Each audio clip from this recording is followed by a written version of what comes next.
actually. So yeah, picks and bans on maps. Do you want to tell us what you're expecting to see? Well, I'm surprised if Clubhouse is not banned, because Nora Rengo banned it 13 times. Yeah, we are expecting that to be banned.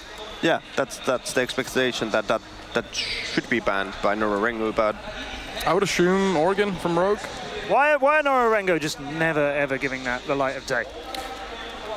From what I would take out of this is that it's not a map that favors just run and gun.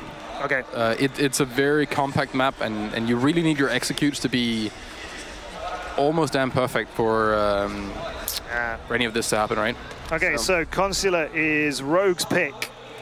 After they'd banned out Bank and Border, Nora Rengo sent Clubhouse away with Villa. this is exactly. So you're going Consulate and Oregon. Do you wish you'd started like you did at the Major now and started doing your predictions of who you were going to go? What have you got there? Coastline, Consulate and Oregon. Oh, he's done it, ladies and gentlemen. He's got those three. Well I'm a bit surprised about the Oregon, though, that being Rogue's most banned map so far. Rogue's most banned map. But the thing why Oregon actually came true is the fact that Rogue has seen Nora Rengo play Bank quite effectively. They have won it 4 times. They have played it 4 times. They have banned it 8 times. Yeah. So the times they have actually played it, they have done really well. As where Rogue has only lost in Bank. So they had to kind of ban the Bank. So that means Oregon is coming true. And they definitely had to ban Border, because Border's been banned once by Nora, right? And it's been won 8 times and only lost 2. Yeah. So there just isn't enough good info to pull on that map to see what mistakes to go by. So these bans were kind of made sense even by the numbers. Yeah. Look at them. 8 times on a map in a season. That is rare. That may be the only. We got to remember their stats are a little bit different, because we have the APAC finals here as well. Yeah. So there's a couple more games to play. Yeah, where most of the other stats we'll be pulling is from the Major and the Season 8. So Nora Rengo came into this off of their 14-game season, and it's a little bit different over in these sub-regions that we have. So in the Japanese league, Nora Rengo played their 14 games, but unlike how we've been doing it in Europe and North America and so on, where they've been playing 1 game a week and then playing all of your opponents once and then playing them all again, out in Japan what they do is they play their matches back-to-back. So you play your opponent on a map and then you play them again on that. So you're essentially doing a best of 2, but they all count individually. So there's still 14 games separately counting. 12 wins and 2 defeats, Nora Rengo out of 14. Whereas I mentioned earlier, Rogue, 7 wins, 3 draws and 4 losses across theirs. It's a little bit different because obviously those teams that Rogue played, they played again months later as opposed to in quick succession like Nora Rengo did with their Japanese opponents. But it is still quite a difference in terms of who can get it done. Nora Rengo's rounds are 78 to 34, whereas Rogue's 67 to 59. We've got to remember that Rogue is also playing in a region where there's a lot of stratting. It's very heavy on that, whereas the APAC is very frag heavy, and then trying to try some of these new, a little bit more aggressive things, right? We've seen quite a lot of Finca from APAC. We've seen a lot of, we actually saw some no Heartbreacher stuff both from LATAM and from APAC. That's almost unheard to see in either EU or NA, right? Yeah. So the strats and the setups, they are very different, and I feel like if you're playing at APAC level, if you're better skill-wise in gun, or in terms of gun skill, you have a really good advantage. I don't think it's as good in NA or Europe, where you rely a bit more on the setups, because it's more group-orientated. That might line up to favor Nora Rengo, or it could favor Rogue. It's difficult to say before we see them fight it out. It is. It's going to be interesting with FaZe. See this one, because they both just had this, disappointment on lands. Yeah. One of them is going to go home disappointed again soon, and the other one is going to have at least one of decent chance against FaZe as well. I mean, FaZe, with their, as we said, 10,000th man, that joins the team here in Rio, are a challenge for anybody, but both of these teams could take it to FaZe. There's a final spot up for grabs here. Because Rogue relies more on the tactics than pure aim, I think they have better chance, because on a long run, the tactics should work to your favor rather than the pure aiming. Endurance normally is the stronger thing. Yeah. And you run out of energy a little bit faster when you rely just on fragging. But it could be really fun to see Nora versus FaZe and just watch an all-out war of aggro playstyle. Yeah. That could be very interesting. I can see that Rogue could outstrat Nora Rengo. I can see the FaZe could outstrat Nora Rengo as well, because they don't deal with the unexpected very well. Walker actually said for them, his exact words were, we are very strong at executing pre-planned strategies, but we struggle with the unexpected happening. That's how Walker put it, and we've seen that. We've seen that be their downfall. If they've got one, that's it. Yeah, that's what happens in LAN all the time. Unexpected, because the teams are prepared. They have aces on their sleeves that they're holding, and they are only going to show them once they hit the big stage. And it's a bit of a mess, right? Because everyone's reading into each other's game style. So you trying to counter me, and I trying to counter you. Like, where do we end up, right? Yeah. So it's very unpredictable, and a lot of it has to be done on the spot. It's good to know that there are reads where, you know, if this Valkyrie cam is thrown here or this thing is done that, then they're probably doing something that is along these lines that we've seen before. But sometimes if both teams are trying to counter each other at the same time, it becomes this, you know, half and half where stuff is made up on the fly, but you still pull some things from your older strats. You might even, I've heard someone tell me about pulling strats back, you know, half a year to do some stuff. Yeah. So it wasn't me. You definitely want to do some old school reviews of older games. There are stuff to learn in them as well. You have a tell, and that tell is that voice. It's quite a big tell. It's not me. Well, the one thing that I would say actually helps Nora Rengo in this environment is the audience, because when they start cheering, you can't hear anything, even on stage. True. So when you play the acro, you might surprise Rogue, because they cannot hear you coming. Yes. It's actually a really good argument for LAN in general. Aggressive plays on LAN is normally really good. Even if you do have audio, it's a lot harder to really, you know, calm down and listen to the footsteps and notice all these small tells that you'd be able to do when you sit at home and, you know, the door's closed, no one's bothering you. Here, it's like, it can be really difficult to hear those things. And it'll be interesting to see which one the crowd goes for. So I think that it's cleared out quite a lot, as you can see on the pictures. And a lot of people have left the arena for a bit of a break, having just watched a monster game in which their team, which they screamed for with everything they had, did manage to put Mocket out. And they're our first casualty here in Rio. So FaZe Clan await the winner of this. Well, I think in this match the crowd is actually fair, because they didn't really cheer for either one. So they're probably going to back up whoever shows better. They're going to celebrate good play. Yeah.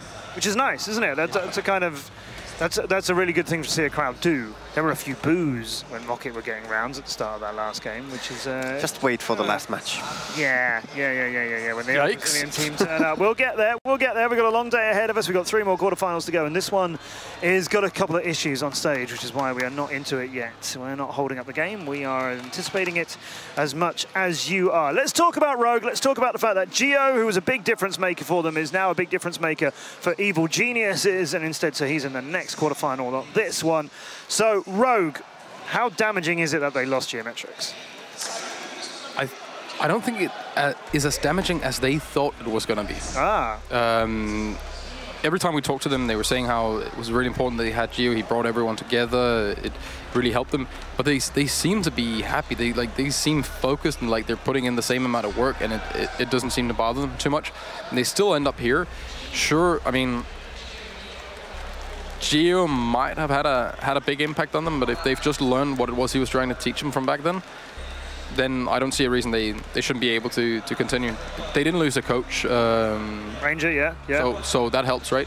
Yeah, and he's been a big help to that. Yeah, definitely. He has been for some time now. And well, they have been teach how to play without Geo, because there have been so many events where Geo couldn't attend. So. Unfortunately, that is true. Yeah, that might be a sore including the last Pro League. That's kind of rough, but true. The question is how much that mattered. Like if we actually do go back and watch those games, I don't think it would necessarily have changed the outcome. You don't? No. I think they would probably like to. I should think that, because it feels better knowing that you have an excuse. It's not or let's call it a reason. It sounds better, but it is an excuse, right? You have something you can go back to and say. We saw this with G2 as well, where they said, well, Kanto's just a sub. Yeah. It's not necessarily always a fair thing to say, right? So we'll do it. Our second quarterfinal is ready. It's going to be Rogue against Nora Rengo. They're all set to go on stage. So let's go to Kickstar. He's got Interrobang with him, and we have quarterfinal 2 to look forward to. All right, thank you so much, Matt. An incredible matchup between both FaZe and Mocket for us to follow up on, and it's a beautiful day for a rematch. Yeah, it certainly is. Nora Rogue, definitely an exciting one. It was really well put by our analysts. You know, you've got the second team out of North America that has just struggled every time you get to a LAN event versus a team from the APAC region, which is very much in the same ballpark. You know, never able really to put their best foot forward and make it that far. Yeah, I mean, we've seen APAC as a region seems to get better and better. We had the Paris Major where there's a bit of a setback, but at the same time, Latin America only had one team make it through to the quarterfinals as well. So you can really say that, was it necessarily a setback? Was it just a really competitive environment? Nora Rengo now comes in with lots of tools at their disposal. Rogue obviously made those roster changes midway through the season, and they've looked pretty good. They've been a very strong and flexible unit so far. I think it's going to be a pretty even matchup between these two teams, and I wouldn't be too surprised to see it go the distance. Yeah, I definitely expect the same. I mean, we're going on to Consulate as the first map, as you guys saw, and it was as was explained by the analysts. You know, this is a map that actually statistically favors Nora Rengo, believe it or not. But something to keep in mind about those stats is that, of course, they are true to your region. So that's Nora in APAC versus the stats from Rogue in North America. And as we all know, North America, statistically, one of the closest regions out there, period. Yeah, I mean, it's hard to extrapolate that data from APAC because there is a bit of a disparity between the regions, the sub-regions, and then the actual teams. Of course, the big bash that we see in APAC always happens on LAN, as was noted by the analyst desk. It happened in Tokyo. So having a team play on LAN is one thing, and I mean, you can also take a look at how things change so quickly with the fact that, you know, we got Coastline as map number 3. Statistically, it's one of Rogue's best maps. It is also one of Nora Rengo's best maps, but if you look back to a couple months ago, this was their most banned map. They'd banned it 13 times, and they had a losing record on it, and how quickly things changed to become this indomitable force in APAC where they looked really good on a new map. So heading into Consulate, I think you can kind of shake up a lot of your expectations and come in expecting this to be a completely different setting. Oh, well, we're about to find out, at least on Consulate. Top floor defense to start things off for Nora Rengo, and we've got a good lineup of operators on both sides. IQ being brought, of course, to try and counter the Valkyrie, but interestingly, Waka's actually going to 6-pick off the Valkyrie onto a Bandit. That's especially curious. I have to imagine he's not. No, he is going to finalize it. So he's going to the top floor on the first round. Usually, when you bring the Bandit, you're going to be defending basement. And Valkyrie is universally useful on the on Consulate. So just a kind of an odd operator selection from Nora to start things off. And Rogue, I mean, they still have the IQ, but that's definitely not going to hurt, despite the Valkyrie not being in play. You have to imagine that those bandit tricks are probably going to go inside the bathroom, maybe even in the closet where we just saw Mario. And now, of course, the castle's going to go in there, and the castle bringing a bulletproof camera. Obviously, in lieu of the Maestro. The Maestro is, of course, banned. Echo being banned, and leaving Mirror on the table. But what we've been seeing a lot on defense, especially over the last season with these operator bans in play, is the 4 major info gathering operators on defense. It's always info gathering. If you're going to ban a defender, it's information. You need to get rid of them. And they banned both Maestro and Echo, which is why you would think that the Valkyrie would play a pivotal role, because all you have are the 2 mirror windows, and that's it. You're going to be blind unless you have that bulletproof camera in spades. And right now, it only looks like they've got the 1 on the castle. Yeah, and you know, of course, Slash is going to be playing IQ, so that's a hard counter to the Valkyrie. So you can understand the 6-pick. You can. But at the same time, I feel like you only have so much information available to you. And the Mira is going to be helpful, but it's only going to be helpful in holding up an admin push. Whereas if Rogue choose to push onto the B bomb site, that Mira window, obviously, even if it's placed in connector, so easily disabled. And the other thing, too, with Rogue, when you think about info gathering operators, is that Rogue is an incredibly flexible attack lineup. They run almost every single operator on a variety of different maps. One thing that we've been a bit quick to point out about teams when they run IQ is that the reliance on her gadget falls by the wayside about halfway through the round, not with Slash. Slash is excellent at being able to give the information to his team and enable these pushes, but things will start off nice and loud as Waka blows Eclipse up. Fortunately for him, the sledge can't even make it inside of admin before he meets his fate. Yeah, that is a great start for Nora Rengo, and I believe either a pre-placed C4 or just a toss from over by Cafeteria. Whatever the case, though, good utility usage from the Japanese. Now, Rogue are set up pretty well inside admin office, and they are gathering for information. They have plenty of time, so there's no rush, really. But they've lost those grenades, which means when they start the actual site push, there's a lot of utility that's going to delay the push, especially at the top of Visa stairs in all likelihood. It's going to aid JJ quite a lot as he attempts to hold the hard angle inside of A. A lot of this is going to come down to Slash on the balcony. If he can take down the Mira inside a projector, then he gives his team a huge advantage and enables the push into site, as well as the smoke placement from Shuttle. But again, as stated, Rogue has so much time to set this up perfectly. And I mean, they've got utility in spades. There's a minute to go. JJ's going to get a kill on the Slash, so that will be Rogue losing their second member. And you mentioned that IQ playing out on the balcony. Not going to be able to do much with the mirror windows and connector. Will largely be avoided for the time being. First logic bomb will come out for the Dokkaebi, and another for Nora Rengo now as Waka picks up his second kill. Easily will fall. Super does refrag onto JJ, playing inside a projector. He'll pick away at the legs of the mirror, fall, and well, there you go. Another logic bomb as the smoke will choke out Shuttle. He'll toss in a smoke grenade of his own and push him with the SMG-12. Oh, a great shot all the way across to Mario. A long angle with a recoil that can be quite unwieldy to control. Yeah, see Racil inside a connector. He's got a great position, but he loses to Shuttle, and another one nearly for Shuttle. He misses the shots, but the flick behind. There's only one more left, and Shuttle wins it. What is going on? An incredible clutch from Shuttle. It looked all but lost there for Rogue, and he managed to salvage it. Played perfectly by Shuttle, enabled by what was likely the inability for Nora Rengo to relay the comms to the rest of their team as to where the Dokkaebi was. As you saw, he unloaded on the castle just by the main desk, who then retreated to long desk because the SMG-12 ran out of bullets, and the recoil, as was noted, came a little bit too strong. That's a great run out there by the Bandit, actually, that was missed for us for Waka getting that aggressive. As you see here, this was the contest where Papilia got eaten up by those shots from the SMG-12, forcing the DMR to come out for Shuttle as he pushed in. And an incredible individual effort in a 4K salvages the round that really probably should have gone in favor of Nora Rengo and had everything working for them. Yeah, you know, I mean, you look at that round, and it definitely seemed like the sort of one where Rogue is supposed to take the loss. Nora set it up perfectly. They had great utility use. Everything was going their way. And then Shuttle, out of nowhere, able to drop tremendous kills and take it for his team. Now, something we've talked about before, and I'll bring up again, Rogue as a team is, statistically, they have no real standouts. You look at how they play, and I think their major strength is that any single player on Rogue can stand up when it's necessary. And I think, you know, you could point a finger at Shuttle and say he's absolutely insane, and that it's true. After that round win, I think he proved it. But I think the really amazing thing is that anyone on Rogue at any moment can be Shuttle in that moment. Very, very well played. And I also want to point out the fact that you saw the utility and commitment that Nora Rengo gave over to Cubby over by the console side. Yeah. They just stacked bodies inside a projector, and with the mirror window there, of course, that was a big focus for Nora Rengo.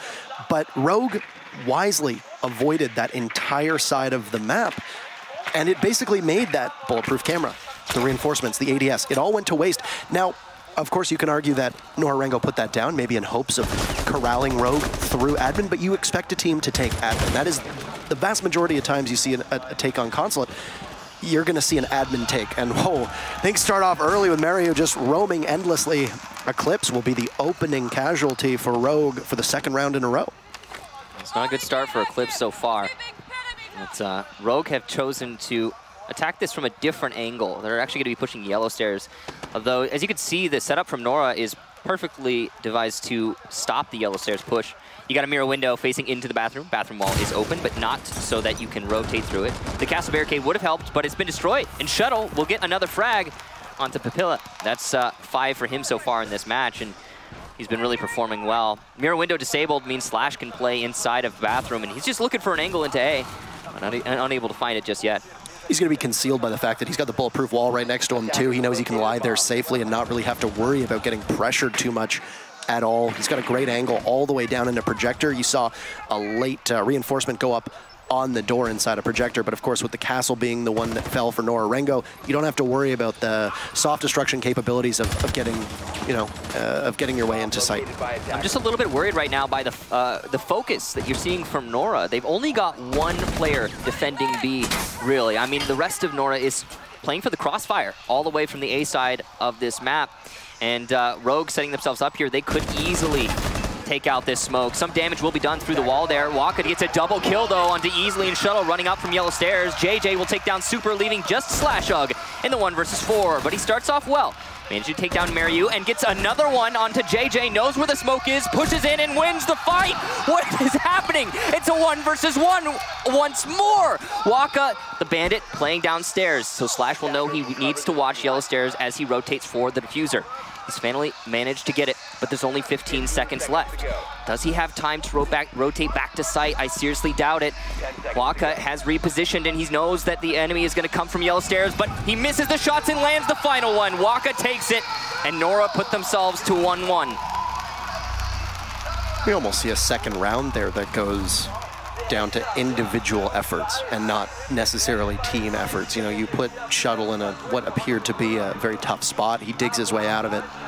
Slash comes very, very close. And if that diffuser's not outside, if he doesn't have to go for the full rotate, and then, of course, also being completely blind, that's a much easier job for him to be able to go back in. I'm glad we just saw that, because that's a bit of a sloppy Claymore. It is possible to put a Claymore in that position that they can't shoot. So that's just one of those things where a tiny mistake ends up with Nora Rengo jumping on top of you, grabbing 2 kills. A better Claymore placement makes it so that Bandit can't go for the run out without expending possibly a C4 or having somebody with an impact grenade blow that Claymore up. Another thing I want to point out from that run out from Waka is that Waka came off the angle. He stopped looking at his opponents as soon as he got the kills. He did not necessarily see the diffuser drop. It wasn't obvious. You know, sometimes if you watch it for long enough, you can notice it, but he ran straight back in, which means he might not have been aware the diffuser was down outside. Slash Hug up against a wall. He definitely made the right call going for the diffuser. In terms of time, he really had to. But it might have been possible to bait out in the site and wait for Waka to push back upstairs instead of trying to retrieve the diffuser. However, all things considered, it was an excellent effort from Slash. You really got to hand it to him. And a better one, clearly, from Waka. Yeah, he knew the smoke was in there. You could see the wall get adorned with some of the blood of the smoke as he shot through the wall inside a cubby, and then he knew that with the castle barricade up and there being the lone rotate hole that was in the soft wall just next to the connector door, the smoke's only coming out one way. Yeah. Unless they have that hatch opened up, which is very unlikely, and of course, it looks like it's been reinforced most of the time, because what you'll see is some teams will run a possible buck and then grenade up through it as well, which is an issue that teams need to deal with. So, a good reinforcement for Nora Rengo there, but it cut off the rotate possibly from the smoke. He could have shot it with the shotgun and then been able to drop down. So here's the focus for me if I'm Rogue at this point. You cannot keep giving rounds, you know, to your opponents where you need to salvage it with one person, you know, who happens to be petting the lucky rabbit foot and getting all the kills. Well, you said it when we saw Eclipse get picked off so early in the second round. I mean, that's 2 in a row for him.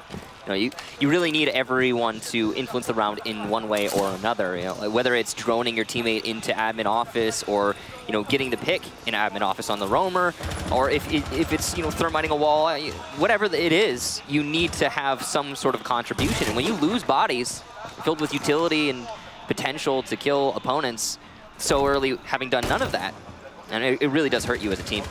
Waka, long angle, not going to find many shots there, just the one it looks like on Shuttle. He takes a little bit of damage, though. It's a good weapon, the K1A, for a longer range engagement. Though without the headshots, it's really just not lethal.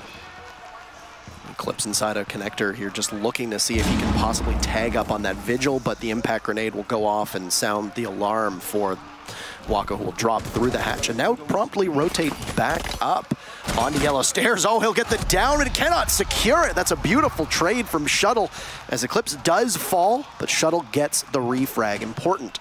But this is now the 3rd round that we have not been able to see the Sledge really accomplish all that much. Those frag grenades will go to waste, essentially, and they've been the only set of frags that Rogue has been bringing. Yeah. You see Mariu there inside a bathroom. That is going to be really powerful, especially because there are no grenades to get him out of that corner. You do have the Zofia, but it's, of course, not as good without the Sledge. Now, you can see they are trying to focus on clearing into bathroom right now, and Mariu's going to fall back. So 4 anchors on the site. Nora's in a good spot, especially considering there's only a minute left, and there isn't a lot of control that can be established on the basement. No thermite in play. Now, we've seen this a lot from Rogue. They tend not to bring the thermite these days, but it is going to hurt them attacking downstairs. Easily would run a thermite from time to time. Super's been the one who's been designated as the hard breacher and usually diffuser carrier. That's exactly the case in this round, and Hibana makes it a little bit more difficult. One of the logic bombs from Shuttle will go out, and finally, that garage door gets opened up. But tick-tock, it's 30 seconds to go. 1 round of XKROs left from Super. It'll go to open up a window, and a nice long angle that will go all the way over top of the black car. Slash still trying to go for the clear, but it's the ACOG of Mariu who will down Super. The hard breacher's done their job, but diffuser is down, and Rogue will need to retrieve it. There's no Jaeger on the board, so these projectiles will do a lot of work and easily will try to take a fight with JJ on his back, but JJ will prevail. Slash is there, and Mariu will get the final kill, trading off his teammate, and Nora Rengo will take their 2nd round in a row. As we talked about, Mariu, one of the top performers on Nora Rengo. Just individually really does stand out, and proving his worth in that round. But as a whole, Nora played excellent. You got to hand it to him. He managed to lock down not only the site, but also the bathroom, and have a decent roam on the top floor as well. Lots of delaying action going on from Nora in that round. And one thing that really scares me is that Rogue, for a solid minute, did not know that Mariu had fallen back to the site. They were still afraid of the bathroom. And it takes but one person to drone that out and determine, hey, there's no one here anymore. We can move on and pressure the site itself. And of course, again, not having the thermite, I get it. Hibana, just as good in some circles, but attacking onto a Consulate garage, it's going to hurt you. It's one of the few maps where we'll often comment saying that you almost need a thermite on almost every single site. He's very applicable, especially on when you're looking at that garage, as was noted. But I mean, the garage is now locked, so a moot point, and because it is the 3rd round, due to the way that we cycle through the rotations, or we rotate through the sites here, we're not going to see garage again. So it's off the board for good. We can possibly go back upstairs to console office after this round. Of course, now there's a 4th site that's been added to Consulate. Usually, once you win console office and garage, you have to go to lobby. It's not really the case anymore. There is a 4th option, but we really haven't seen what impact it can have on a game. We're going to go to the lobby, and I think one thing that's interesting to know, and I mentioned this at the very end of the previous round, there was no Jaeger on the board. Sledge, who would likely take up residency inside a piano, starts sledging away at the floor, and then of course have the frag grenades available to drop down onto anybody. Coupled with the Zofia, well, that's a great opportunity to get maximum value out of those projectiles without having to worry about the ADSs of a Jaeger. And once again, we're going to see Nora Rengo forego the German operator. So you look at the smokes from Dokkaebi, you look at the projectiles from Easily Zofia, and then you look at the frag grenades from Eclipse, and you can get a lot of value out of those, like I said. The key is Eclipse needs to survive past the minute of this round, and well, he's going to be tasked with entry yet again and look to be possibly heading over towards console office, but no, he's a bit of patience here on Repel. He's watching for a run out. That is something that we've seen catch and trip up teams so far in this tournament. In the first map, actually, previous match, it was something very powerful that both teams used is just, do something unexpected, and try and gain an advantage. Waka will fall back through the broken drop down into the site. So I guess good utility usage there from Eclipse. He didn't get the kill onto Waka, but he did force him to fall off of the top floor. And Rogue will start to drone that out now and make the determination that, hey, we have control of CEO, but they've still got 2 roamers to contend with upstairs. And Waka does have C4, so if there is a repel from Eclipse, for example, Waka could potentially get a kill pretty easily. Looks like the call has been made, or at least he heard the repel in, but the C4 will not come out immediately.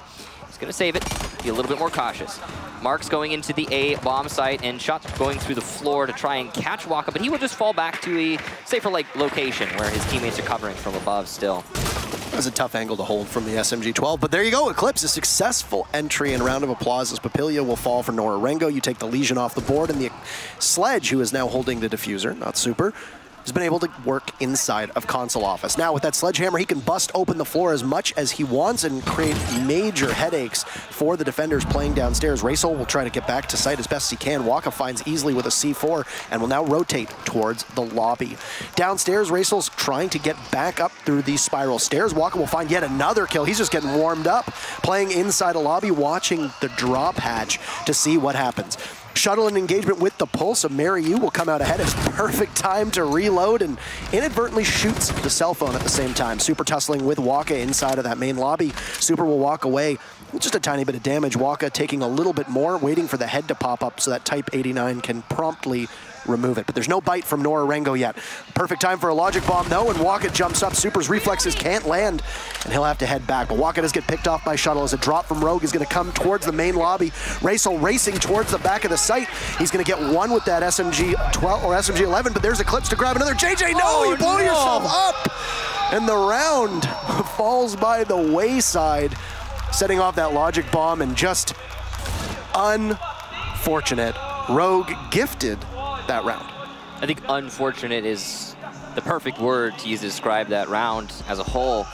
Nora, they had some good moments, but some better ones from Rogue. The fact that they were able to clear out CEO and all they lost in that process was there easily. You saw the C4.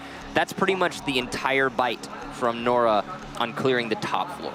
And you saw that flank hold get eliminated outside by Waka, who was just performing in that round. But then he tried to transition to holding the main lobby inside the main lobby. We've talked about this a lot. It's a difficult site to hold the middle floor of Consulate. Why? Because there's no destructible walls in that main lobby. If you want to hold it, you need to hold it from below using the drop downs in C4, or from above using holes made in the projector room floor, or the meeting hall floor. But it's hard to really hold main lobby after you've lost upstairs. And Rogue did clear top floor. Racel was playing a little bit later than I think was safe, but he managed to get away from that. And when he did fall back, he managed to do quite a lot of damage, so props to him for that. But overall, Nora didn't have full control of the top floor. They lost it too early. And you talked about it at the beginning of the round. A lot of that has to do with Eclipse, who was able to put in work this round to change things, or pardon me, the previous round. Eclipse has always been a player whose impact on rounds really cannot be overstated. He's an incredible force for Rogue, especially when he's on. He's got good decision-making. He's usually a very good aimer as well, and has the good mechanical reflexes needed to compete with most people in 1v1 situations. I mean, for people who don't think it's important to be able to contest your 1v1s, look no further than what we saw in FaZe Clan and Mock It, for example. The fact that certain players couldn't win their heads-up gun battles, while that ended up being the undoing of a number of rounds. So if Eclipse can stay alive and be able to put his stamp on the round, it usually goes in favor of Rogue, just from a single player perspective. Same thing can be said of Slash as well, who we've seen be able to absolutely consume rounds. Now, if we shift in towards round number 5, this is going to be the final defense of Nora Rengo, and Rogue's assault on Consulate will start over inside of admin. They'll rappel in, and Eclipse just hops right up, ensuring that he doesn't get blown to pieces by a C4. The castle barricade right next to him goes goodbye as the Zofia manages to destroy it. But there's an ADS waiting to catch the frag grenade of Eclipse, and he's just going to have to simply out-frag as Waka hits the deck, not to be caught by any stray bullets fired off from Rogue. There's a potential kill for Eclipse, but he's a little bit late. The prone has switched from back to forward, and Waka will stay alive. Mariu covering his teammate, but will lose his life in return. Shuttle, great positioning there to catch that angle. Waka with an aggressive play will take down Super. Looks for a second, but cannot land the shots. 50 HP though, and he is in a bad spot, but gets another one onto Shuttle. And the support from the south window is not strong enough. Nora Rengo has retaken the admin office, and quite decisively so. Papilia takes down easily, and it's all Slashug in the 1 versus 4. He's not in a great position to make this work either. On the A balcony, there's gonna have to be a pretty stellar performance from Slash to recover this round.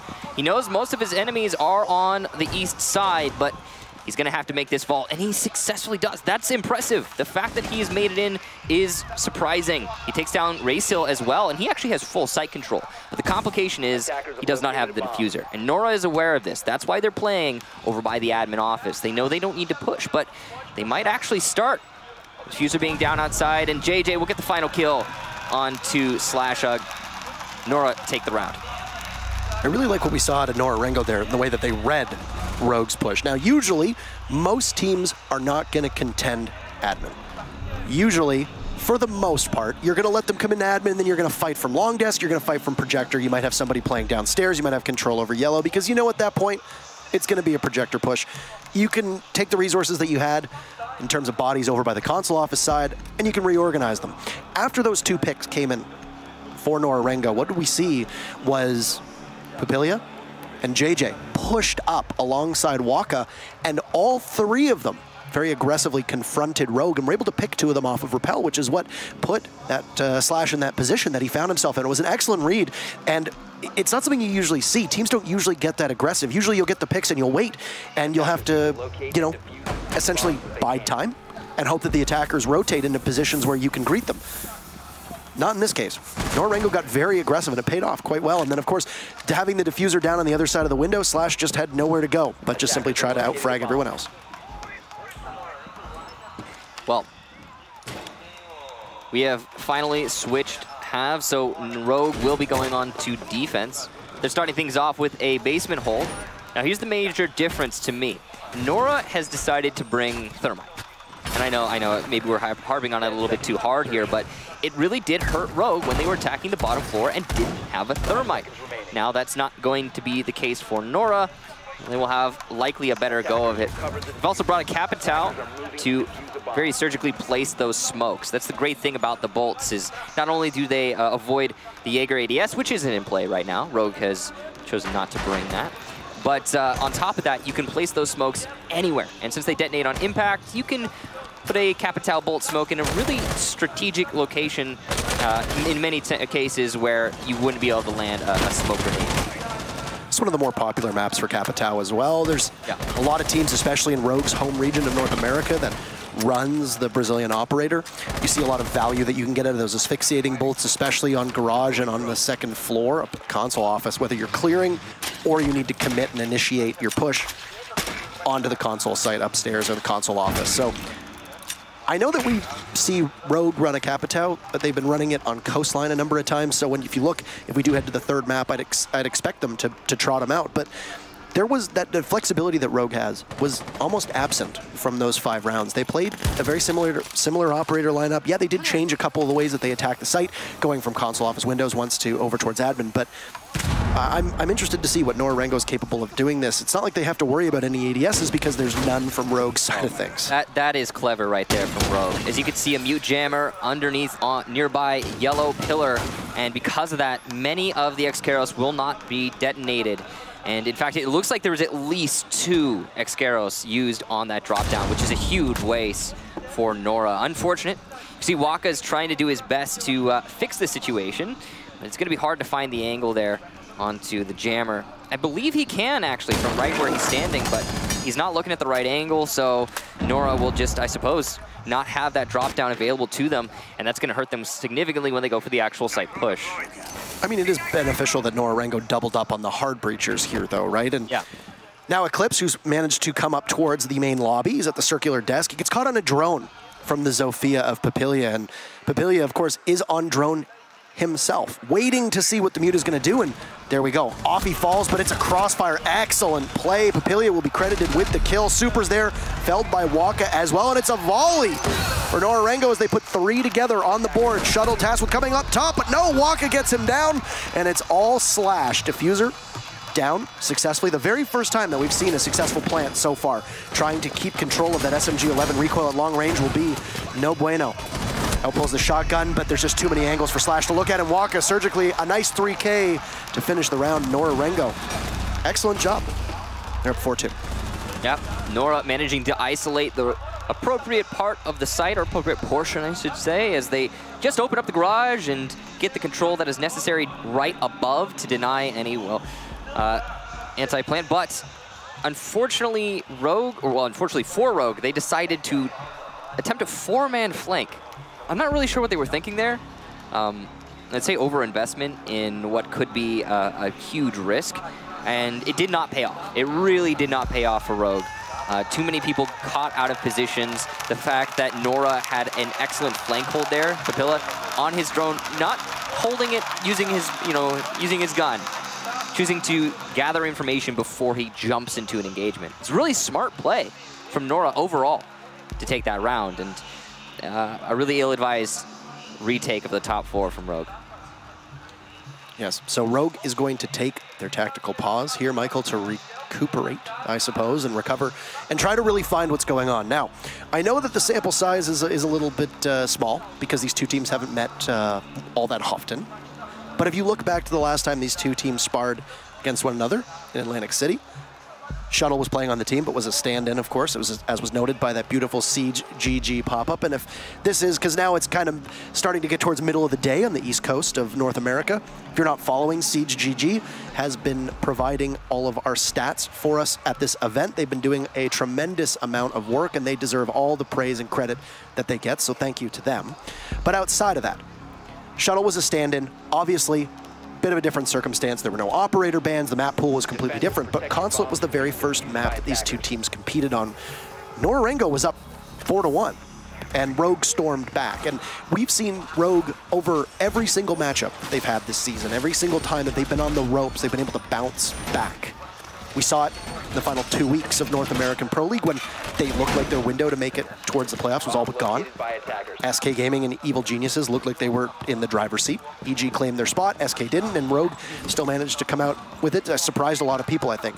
And that's why Rogue has been one of the most consistent teams. But this Nora Rengo lineup, they look comfortable, they look confident. And they're not playing with that sort of disorganization that we've seen from them before. I mean, you mentioned it, or it was mentioned on the analyst desk, that when things go according to plan, they feel really comfortable and they feel like they're very well in control of their destiny. And aside from maybe 1 or 2 rounds, Nora Rengo seems to be in the driver's seat here in this matchup. They certainly do. They have been planning and accounting for everything so far, or so it seems. Rogue are trying to trip up Nora, though. They've gone for a different defense strategy of the basement, a lot heavier investment in the middle floor. So the roamers are going to be paramount to Rogue's success here, and Nora have that extra hurdle in front of them. It's going to take a little bit more time to clear things out, but they have noticed that the top floor is barren and free territory, really. They will claim it quite quickly. There are quite a lot of C4s in play right now for Rogue, so the vertical pressure is going to be, I think, alleviated by that somewhat. Although, Eclipse has been downed already. I'm not sure exactly what happened. Maybe the buck through the floor of piano, possibly. Whatever it was, serious damage done, about 50%. And that is not a great start for Rogue, though, very luckily for them, they were able to salvage Eclipse, and that's really important. I think the story that's being told to us right now is that Eclipse was playing up on the main floor bathroom on the mirror window, and he took some damage there and hit the hatch and dropped, and then was picked back up from his team. Yeah. So that's where you expect a mute to play. Of course, you'll sit inside of that main lobby bathroom. You've got the mirror window in front of you. It'll give you a lot of angles to look out on the piano, which is an important part of the attacker's portfolio when they're looking at investing in this site. Now, Eclipse has managed to rotate all the way up top. He was looking like he had a great opportunity to drop through the hatch inside of main lobby. He'll get picked apart. Shuttle will get a kill from Rogue's side of things on the Papilia. So you've downed the Zofia and you've lost Eclipse's C4 as well. And we're back at 4v4 with a minute to go. So we've been seeing that a lot from Rogue while defending the basement. Time and time again, they'll try to late roam and flank their opponents, but Nora's covering every flank. But what just Raysil with the team kill onto Waka. He will take down Super flanking opponent, but he goes down as well to the hole that was made earlier by Slash. An excellent pre-placed hole there from Rogue, and it definitely pays off. Slash will eat some damage from Mariu, but I think the damage is really done to Nora in this case, and Mariu eats some more from above. Again, those late flankers from Rogue do a lot of damage. JJ looking for some entry frags, but he's not being given any opportunities. I mean, a mirror window in security is a great position to have it right now. Everyone on Rogue is back in the site, waiting for the final push to come. Mariu with very little HP. He does have full utility. He's going to bring out the smokes, but it's bad timing as easily peeks wide and takes him down. Gets the double kill, and Rogue take the round. It's that puzzling interaction that happened with Waka and Raysil up top, just outside of the main bathroom by the main lobby. Very confusing. Super jumped around the corner to peek Waka at the perfect time, and Raysil with the angle all the way in piano saw it but the Baka Waka moved and got hit by the Hibana, and that's not the greatest of circumstances for Nora Rengo to find themselves in. Here it is, and the Buck just moving as you saw Super jump up. Now, Racel did get the kill, but then decides to stop on the exposed metal bars, which was made by Slash, as you'd mentioned, and then got killed by the smoke. I don't know if that was stop and catch your breath, stop maybe the team speaking to each other. That's, of course, just speculation, as we don't have access to their team comms. But you basically traded off 2 operators for Super at that point. That's a good trade for Rogue, and they walked away from the encounter with an advantage. Yeah, in all fairness to Racel, I mean, they didn't make those holes. It was the defense, so I guess it's forgivable to not expect them to be there, though it is a pretty common one, we have to say. When you're holding onto the bathroom as a defensive team, you set up those holes in the hallway outside a bathroom so that someone from below can support your bathroom roamer.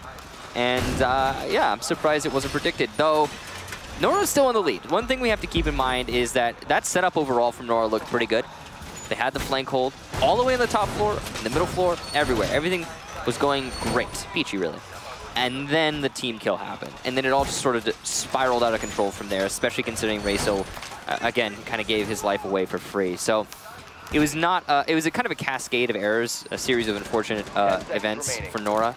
And they're still in the lead despite that. So we'll be going to attack the top floor here. Now, this is the first time we're going to be seeing Rogue defend the top floor. They've gone to the basement twice over. And the 1-1 there, but this is something just a little bit different. They brought the Valkyrie, and something really big here. Nora does not have an IQ, so potential Valkyrie cams outside might be a lot more powerful and harder to spot. I don't know how deliberate it was, but the bandit that Shuttle had been playing on for those 2 rounds down on Garage, obviously, as you mentioned in the very first round of this matchup, you don't really need a bandit outside of that, especially when you're looking at the lobby and on the second floor. You can run a mute in place or possibly just even go with other operators. Well, Shuttle's going to be playing a Jaeger. And look at the projectiles that are lined up on Nora Rengo's side of things. Now, number 1, they have perfect ability to burn those ADSs. And if they're going to try and push from that console office window, then they're likely going to work at possibly cutting off connector and then cutting off a rotate towards long desk. That's where the Capitao is going to be oh so important. That Zofia Papilia is going to be crucial at flushing out all those uses of the ADS. But there's a down, a Shuttle playing on yellow stairs will get punished and then finished off by Waka, who has just been so good in this game. Always a bit ironic and humorous when you see a Jaeger get felled by a grenade. A bit of a belated trade from Slash, as Papilia will now fall, and the Zofia goes off the board. That means that the ADSs will have to be avoided a bit more carefully. Slash will find Maryu, so excellent work from the smoke right now. And Eclipse jumping on Waka means that this is all Rogue. Racel just punishes Slash. Upside down repel on the console office windows. He's joined by JJ as a logic bomb goes off, and Racel trying to deal with the wall. Great pick from JJ as easily gets a little bit too brazen with that ACOG and control of console office. Plant going down, but there's Eclipse with a C4, and it won't get it. Oh no, a big mistake as Racel will get the diffuser down. He gets shot up by Eclipse. The Pulse desperately trying to get back. Racel drops, gets felled. JJ now sitting on top of that diffuser, just holding the double doors, looking in towards console, waiting for Super and Eclipse. Eclipse spots Racel, downed outside. JJ in great position here. That SMG-12 can rip through somebody at close range with great ease. Diffuser will hit a halfway mark. C4 gets tossed into connector, blows up, but JJ unscathed, still sitting at that wall, waiting with the pulse of Eclipse. And that will be an easy defuse, tons of time, and Rogue will even things out 4-4 at what looked to be a sure round that swung the other way very fast. So if you're wondering what happened with that C4 to deny the defuse plant, it very likely hit the indestructible box just underneath it. That's by the CEO desk, which is unfortunate for Rogue, but they managed to make it work regardless, and that's the important thing. Now, when Nora went for that push by Yellow Stairs and onto CEO, it was a bit of a slaughter. Constant pushback from Rogue, and Nora just was not able to get their footing. They did get some very impressive kills, though. I was surprised by a lot of the shots that Nora were landing there. As was talked about at the analyst desk, Nora is one of those teams famous for just having incredibly good gun skills, but still impressive to see it live. Now, 4-4. And it looks like we have another pause. So we're just waiting to see what exactly is going to be going on. But Nora are the ones, I think, who they've lost that momentum right now. And that's why they're taking this tactical timeout. So Yeah. we just saw it on the last round. Rogue took their tactical timeout. That decision proved to be a good one, at least in the short term. We'll see how much longer that goes, as we will head to every single regular round. We might need overtime depending on what happens in rounds 9 and 10. You get one tactical timeout a game. You might as well take it whether you're winning or losing. It's always a gamble if you wait until that momentum has firmly shifted in your opponent's favor. You don't want to take it too late. You find yourself in a position where you're on match point or you've only got 2 rounds to go. You're facing a huge deficit in rounds. You can't make up that time, no matter how beneficial a tactical timeout is. This is good usage for both of the teams. And of course, for Nora Rengo, it's going to allow them to take a big, deep breath and figure out what is going on so far, because Rogue's coordination issues that look to be plaguing them on attack don't really seem to be there on defense for the time being. The thing that I've noticed is that they've been, for the most part, correcting their mistakes. Now, a lot of the problems that Rogue were encountering when they went into the second half was they kept trying to be just a little too aggressive onto Nora. They kept pushing into those flank holds and really struggling with those fights. And slowly but surely, Rogue has corrected that. And are playing a little bit more focused on the objective and letting Nora take their time. Now, despite that, I mean, Nora's still getting a lot of those early picks, a lot of those exposed bodies. They're capitalizing upon. They're getting their advantage early, and that's impressive for Nora. But Rogue just having that little extra manpower, as they aren't spending too many people on brazen plays, has really aided them as they've managed to win now 2 in a row. 5 seconds remaining. And the one thing that we mentioned, or I mentioned about Rogue, the flexibility on attack, is I eat my words right now, so forgive me if I'm a little quiet over the next couple minutes, is that the flexibility has actually been on defense. Over the past season of Pro League, Rogue has won more rounds on defense than on attack. Now, I think there could be a pretty credible argument that if you look at the sample size of the maps they've played, by and large the maps they've played, you're expecting the defense to do quite well. But, I mean, Rogue made the most of it, and this is a team that tends to thrive very well when facing the coordination or lack thereof of teams on attack. The defense right now is a heavy, heavy investment over on the admin side of things, being spearheaded right now by Easily as the Jaeger runs around through all of the windows, joined by Shuttle on Vigil. They managed to see one drone, and there comes a repel from Papilia right inside of admin. But Easily has fallen off at this point. Just a couple warning shots through the soft wall over the stairs, heading towards admin. And Rogue is going to concede all of this ground, and they've managed to fall off. They've burned about 50 seconds at this time, but they haven't been able to find anybody on Nora Rengo's side of things.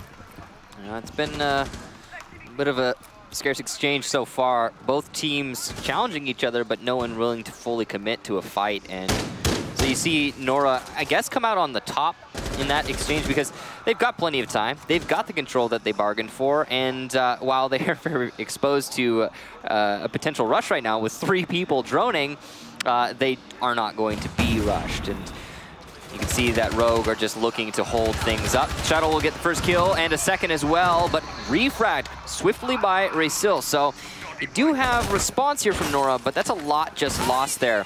And it all thanks to one player inside of Meeting Hall. JJ, one of the most influential players in this round, needs to do some work from that balcony, but he's just eating away right now thanks to the gas canister from Slashug, and he will finally die. 1 minute left, but in a 2 versus 4, what can you really hope for? Attacking the middle floor, losing so much on the top. I mean, they still do have one of the best operators for attacking that floor, which is going to be the Buck, but Waka downstairs is not going to be as useful or effective in that position. Through the main doorway is going to be Raysil, picking apart at Super and finally getting the kill onto the feet of the Mute as he tries to escape, but it will be in vain. Now Waka positioned on yellow stairs, spots the goo mine and slowly ascends over towards Piano. Of course, Piano and Buck know each other very, very well.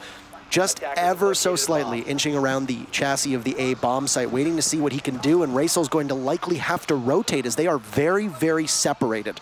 Raysil does have the diffuser in hand, so if he goes for the plant, he'll need some cover, and Waka will try to give him that, but Eclipse will take out Raysil as Waka eliminates Easily, and it's a trade, as you see Slash and Eclipse just trying to hold off against the rising tides. Through the hatch will drop, but Waka gets picked off by Eclipse. The tactical timeout for Rogue looking mighty fine now. That's their 3rd round in a row, and they'll sit at match point. I mean, we saw 4-2 advantage Nora, and now we're all the way to Rogue 5-4. It's been a while since Rogue has had the lead, but here you go. Very impressive comeback so far from Rogue. It's not done yet, though. They still have to win one more if they want to lock it out, and Nora could easily get that overtime. Though, I mean, okay, I gotta be honest. The only attack round we have seen Nora win was the very first one, and it was under the basement. And why did they win? Because Rogue ran into Nora's open arms. You know, 3 at least defenders rushed their way upstairs to try and retake into Piano, and each and every one of them got caught by the flank holds. That's the only round that Nora has won on attack. And ever since Rogue stopped throwing bodies at you know, an unwinnable fight, they've been winning consistently. I mean, and that's why we have 3 in a row from them now, and that's why they have them on match point. Speaking of match point, 2 things will happen. Either we end the game, and then we move on to Oregon, which is Nora Rengo's map. Yep.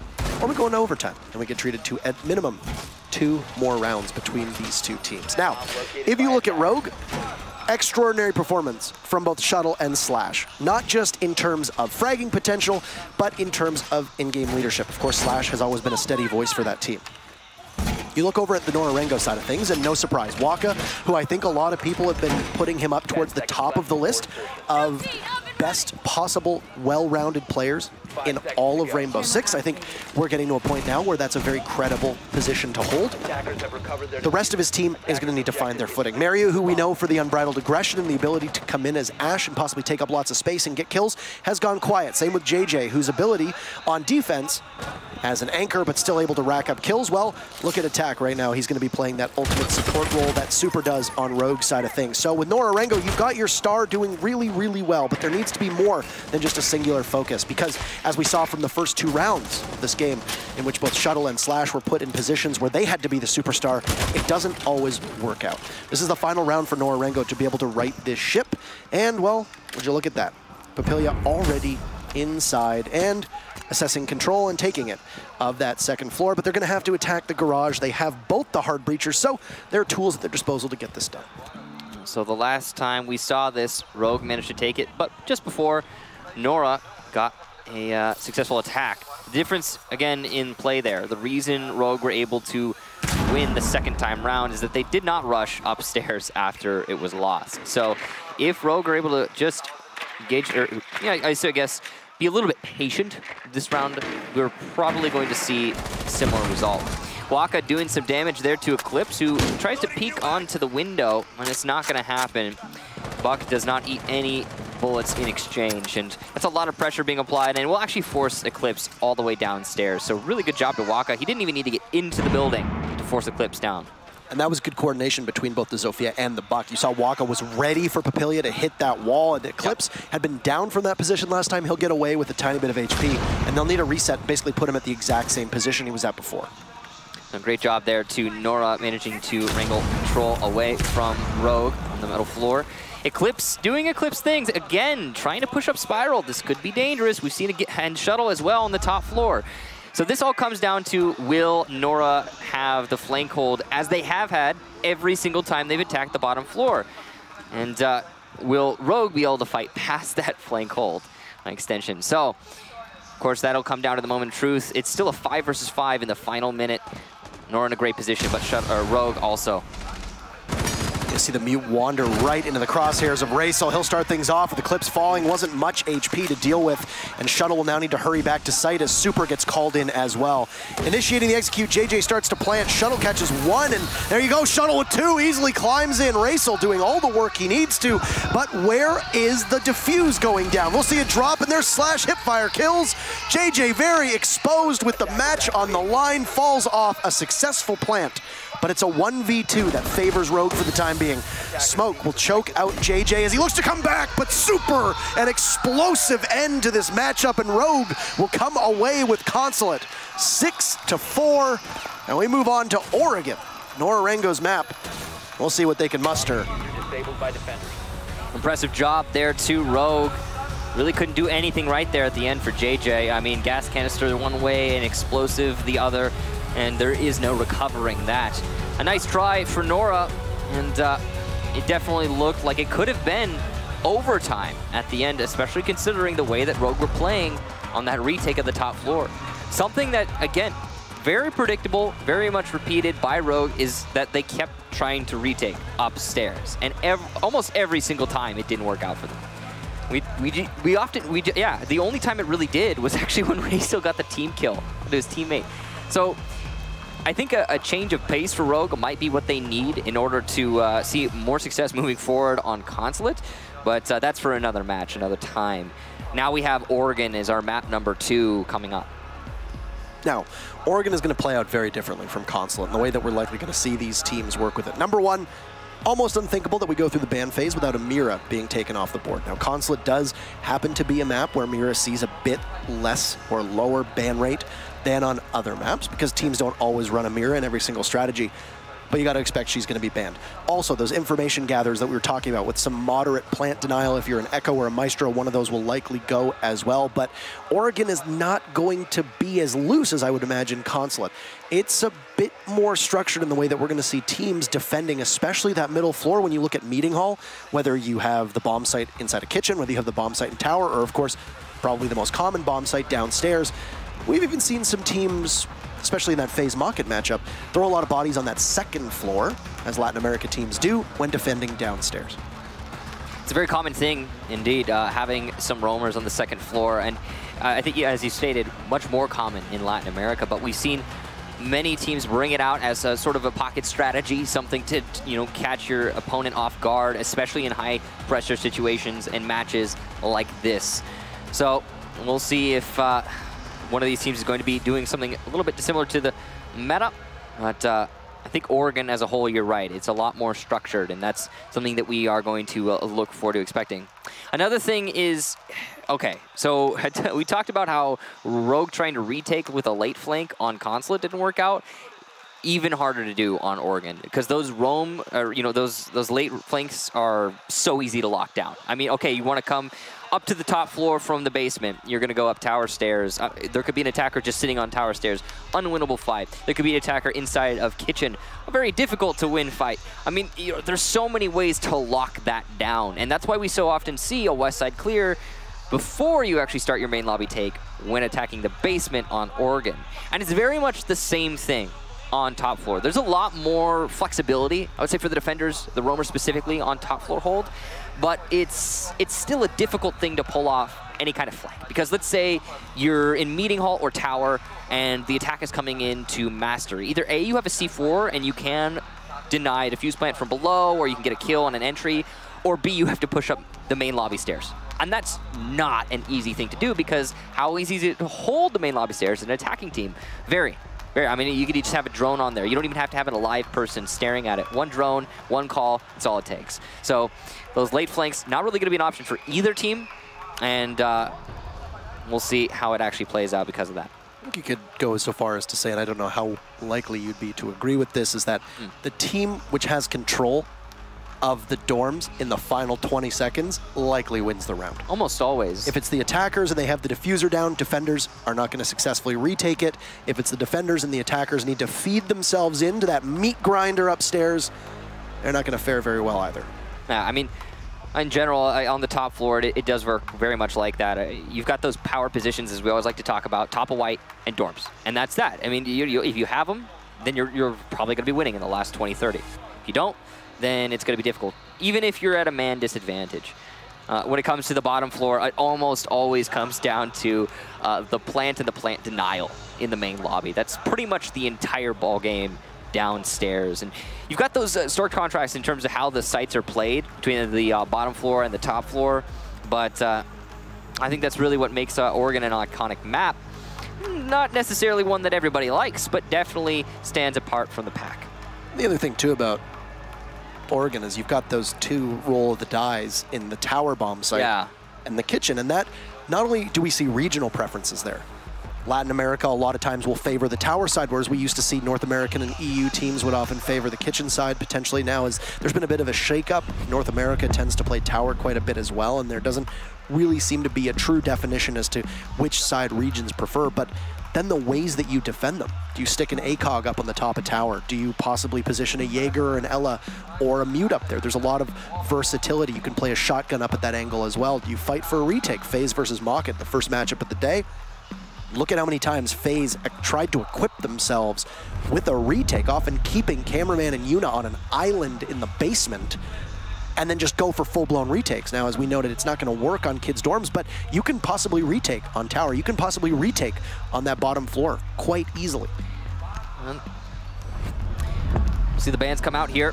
Lion and Glass gone, and those are the same bands by the same team so far. We haven't actually seen any deviation, so if it's identical to the previous map, it's going to be Maestro here at the end. But no, here we go. Valkyrie from Rogue, an interesting change. Although still sticking to that information game for defense, as is standard in every region. Overall, though, the bans from both teams making a lot of sense. Valkyrie, of course, the most out of place. We are going to, because of that, have Maestro in play for the defense, and he will very likely be brought every round. On the basement especially, he is a super powerful operator. He can't deny that a fuse plant single-handedly, and if there is not enough soft destruction, or at least forms of destruction that can deny Evil Eyes, then it's going to be a difficult round for Nora, but they've brought plenty in Zofia and Ashe. Well, the Valkyrie ban's a bit of a self-inflicted wound to Rogue as well. We know that if my memory serves me correctly, Waka's most played operator on defense tends to be Valkyrie. Being able to relay that to the rest of the team is extremely beneficial. I am, once again, going to eat my words, as we don't see a Mira ban, which is quite interesting when you look at the way that Oregon typically plays. And I mean, I feel like the amount of times that I've seen a Mira played on Oregon over the last, I don't know, couple months is maybe not even above 10. So there you go. But look down at the bottom right-hand corner. Once again, Siege GG providing us with great information. Rogue has only won Oregon once in the last 6 months out of 4 attempts. That's tricky. And it did not come in North American Pro League. They played it twice this season. They lost to EG 2-6 and then tied Noble. So they don't have a winning record, at least as far as it goes in terms of Pro League play for this season. So we'll see what they can be able to put together. Now, Rogue does have the benefit of a pretty good lineup. Easily sends out a C4. It will not connect. Mary will be playing on the Ashe. That is not much of a surprise here. That should be giving some much-needed fragging potential down the line for Nora Rengo, as well, you can't just rely on Waka to kill everybody, as we saw happened quite a bit the first time around, and even Racel, the newest member of the team, and doing a pretty good job of lifting a lot of weight for that team. Oh yeah, Racel has been really standing up, and he's actually one of the top performers, I think, over the season for Nora, so definitely props to him being the newest guy and making it work. Super inside a meeting hall, just trying to delay this push from tower as long as he can. He's in a good position to do so over by that stage. He's got the cover of the sandbags. He plays it right. It's not really a hard cover position. Right? You're going to be exposed most of the time while you're playing there. And it's very likely you will be droned out, but it can do some work. And here, Super has decided to fall back, though. Probably the right call, I would say. You know, you wasted a decent chunk of time, and now your C4, if it's still in hand, could be super useful moving forward. Easily by the main lobby, gonna get the heartbeat, but miss the shot. And Mariu will get a double kill onto Shuttle, who peeks along with his teammate. Great job to Mariu, performing as we expect him to, as one of the top players on Nora. And that Ashe really paying off so far in this round.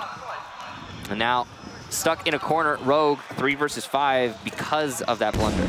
Yeah, and I mean, this is Mario doing Ashe things. You know, I believe we saw Ashe get banned against him at the Paris Major because of how much damage you can inflict with that role. Of course, still the most efficient, swift killing operator that we see in this game. And of course, the Mute Jammers are going to cause quite a bit of a headache for Nora Rengo on their side of things. They don't really have any distinct ability to take out the Mute Jammers unless you use an Ashe charge or possibly a Zofia grenade to do that. But you will usually use that utility somewhere else. A misplay from JJ as he's amidst the smoke of a toxic canister. He drops down a Candela, and Slash will be completely blinded. In comes Mariu, and Waka finishes that one up. That's going to leave Eclipse in a 1v5 that becomes a 1v4 after Papilia falls. A flash goes in, and Eclipse knows that he is just in a world of trouble.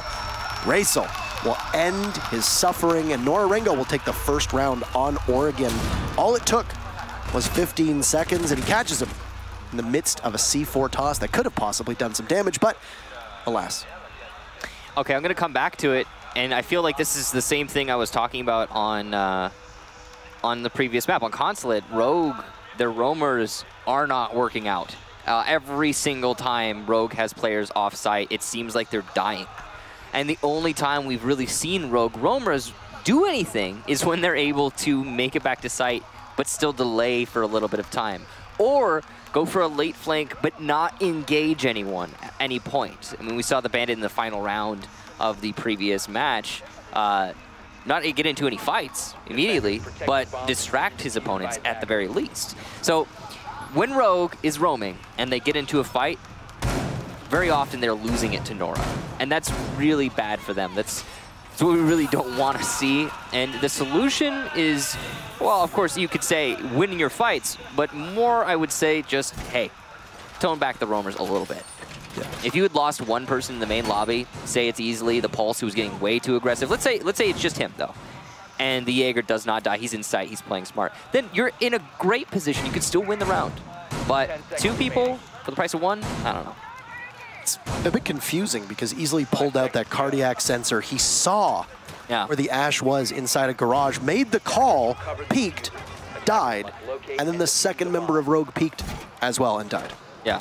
That is an issue. You can keep that pulse on the sensor, relay that information, and then provoke a fight in which Easily is still alive. And at worst, you lose one person, but Easily can try to get back to site. And of course, a Pulse playing on Laundry downstairs, you're usually going to be in that little laundry hamper room, giving all the information to your team. That's a big thing, isn't it? It's, you know, the Pulse downstairs, you can detect easily most of the players on attack. And he just died too early to do that. And I agree with you. I think coordination probably would have been the saving grace there. But it's done now. Nora have put themselves up 1 round, and Papilla's working his way into the tower with the rest of his team. A track onto, looks like one of the roamers over by the south side. It's going to be, I believe, Easily who will fall back. The right call. When you get hit by the Jackal, you really do need to play it safe. He's not going to make the same mistake he made in the previous round. Smart. Super over in the meeting hall. He's been playing this somewhat precarious position consistently over the last 2 rounds, but also consistently he will fall back before he feels any real pressure. Again, smart for Rogue to be so passive on this defense because the aggression really has not been working out for them. No. It's been another tower take on behalf of Nora Rengo. They're going to have to wrestle with the defense downstairs. Of course, being quarterbacked by Eclipse's Mira play and Easily on the Maestro is no real surprise whatsoever.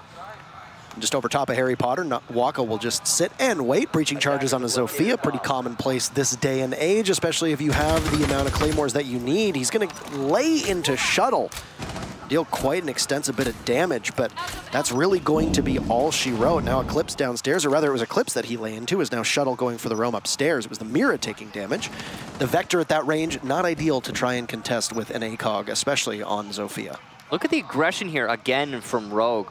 Now, it hasn't been shut down yet, and Nora is certainly looking for and expecting the aggression, but it's pressure that can be applied when the moment comes to it. Now, this is huge. Shuttle has actually managed to find the flank of this drone. It does not appear that Nora is aware of his position, though Nora is pushing in through construction, so it might not actually matter. The construction Mira window is unmanned, which is going to hurt the defense for Rogue significantly. Shuttle still playing by the main lobby. Doesn't look like he's going to be able to influence this round's outcome. C4 prepped and ready for the eventual push, but the gas canisters are delaying in the initial attempt. The Yin Candelas will do a lot of damage in terms of disruption. Mariu is able to get the initial entry, but Slashog with the gas canister does manage to refrag. JJ has been down in the main hallway, and the diffuse plant is going down. Easily will get the entry kill onto Papilla as he attempts to ignore Box as a location. Oh no, a fat finger from Easily, but he still wins the fight. Slashog as well, stepping up for his team, and Rogue take it.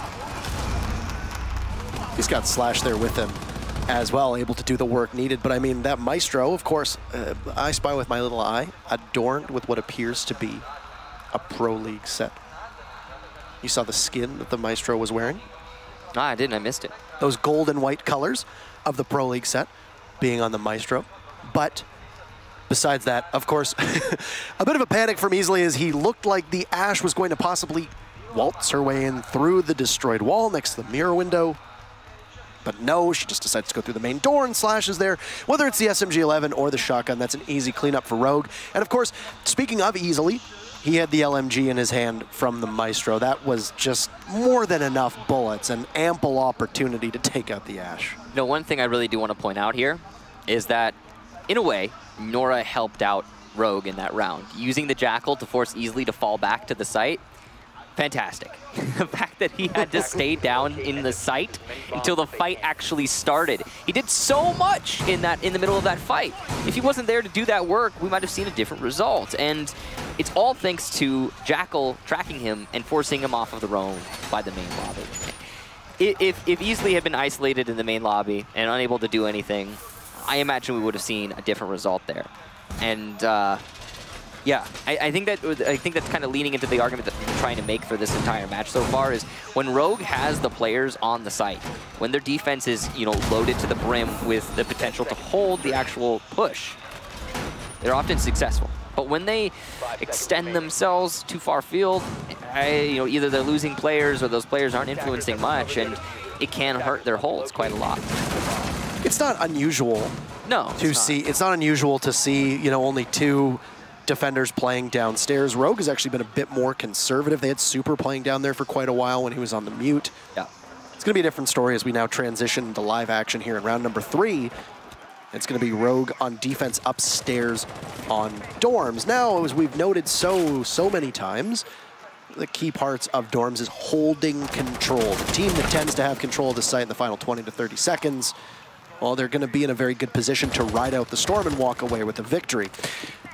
Nora Rengo's first focus is going to be on opening up that generator wall. Now, there are no hard breachers banned, so Nora Rengo can load up with both a Thermite and a Hibana. That's something they did on Consulate in the first map, but no, this time around, it's going to be a singular Hibana. And as you can see, Rogue understands that the focus for Nora Rengo on that main bedroom is of the utmost importance. It appears that JJ is actually going to expend all of his Candelas just to take control of Armory. That is not good usage of that gadget whatsoever, because as you can see, even though Slash gets a little bit too aggressive and Waka picks him off, Rogue didn't take any damage in that entry whatsoever from the Ying.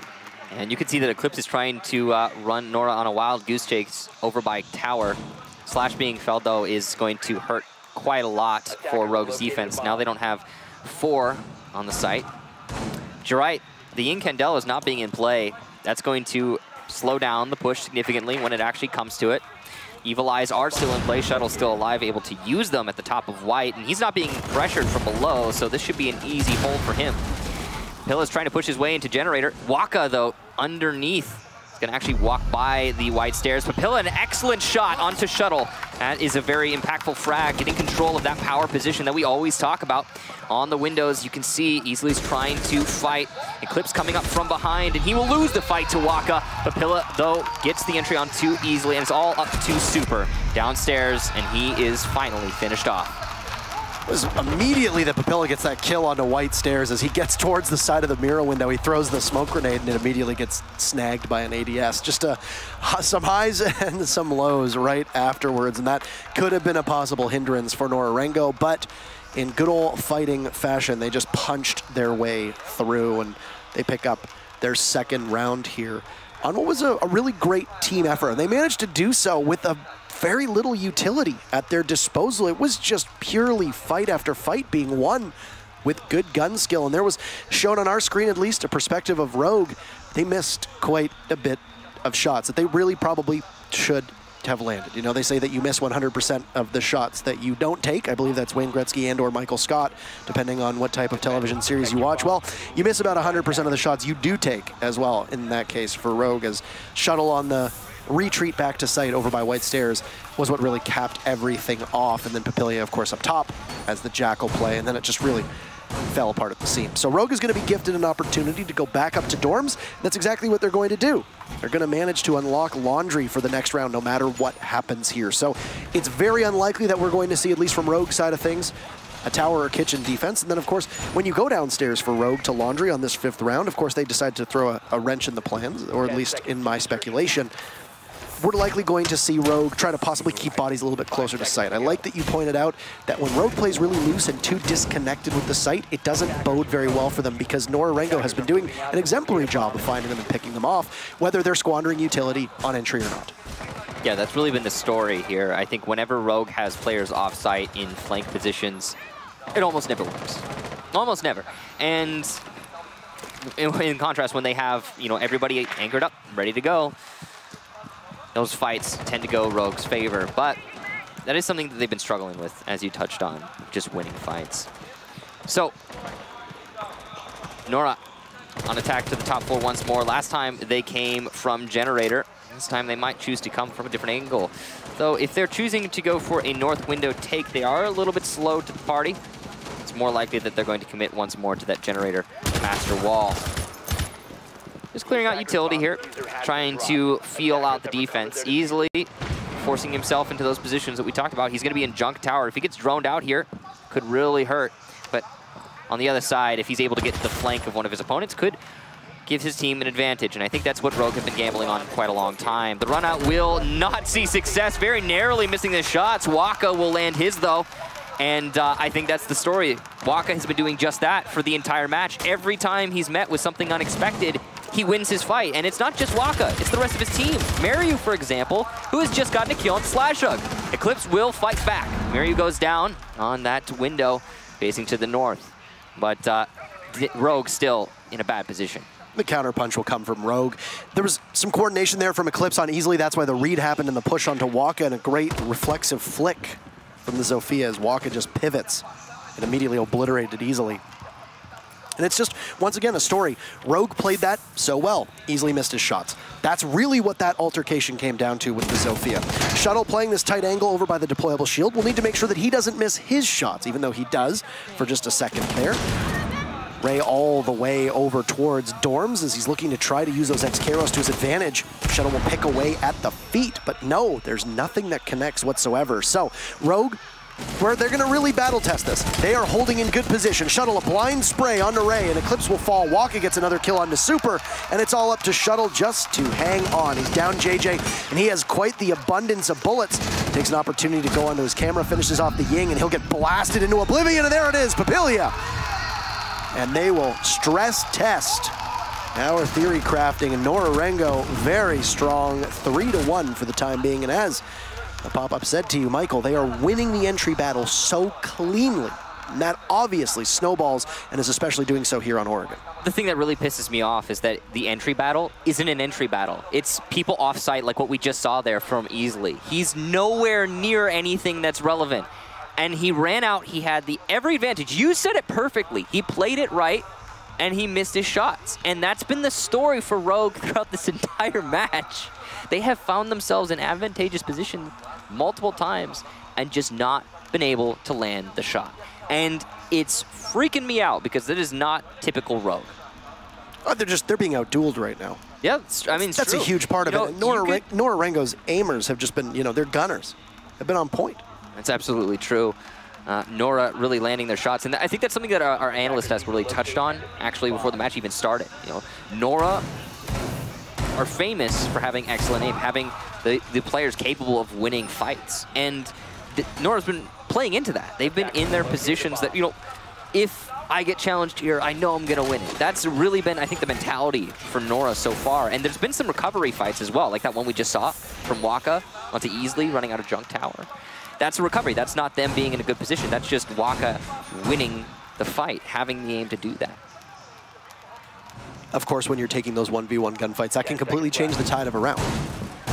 Yeah, and it's funny because there were a couple rounds on Consulate where it looked like Nora Rengo were a bit lost. A good example was that very first round, Shuttle, how quickly he was able to recover that fumble that was on behalf of Rogue.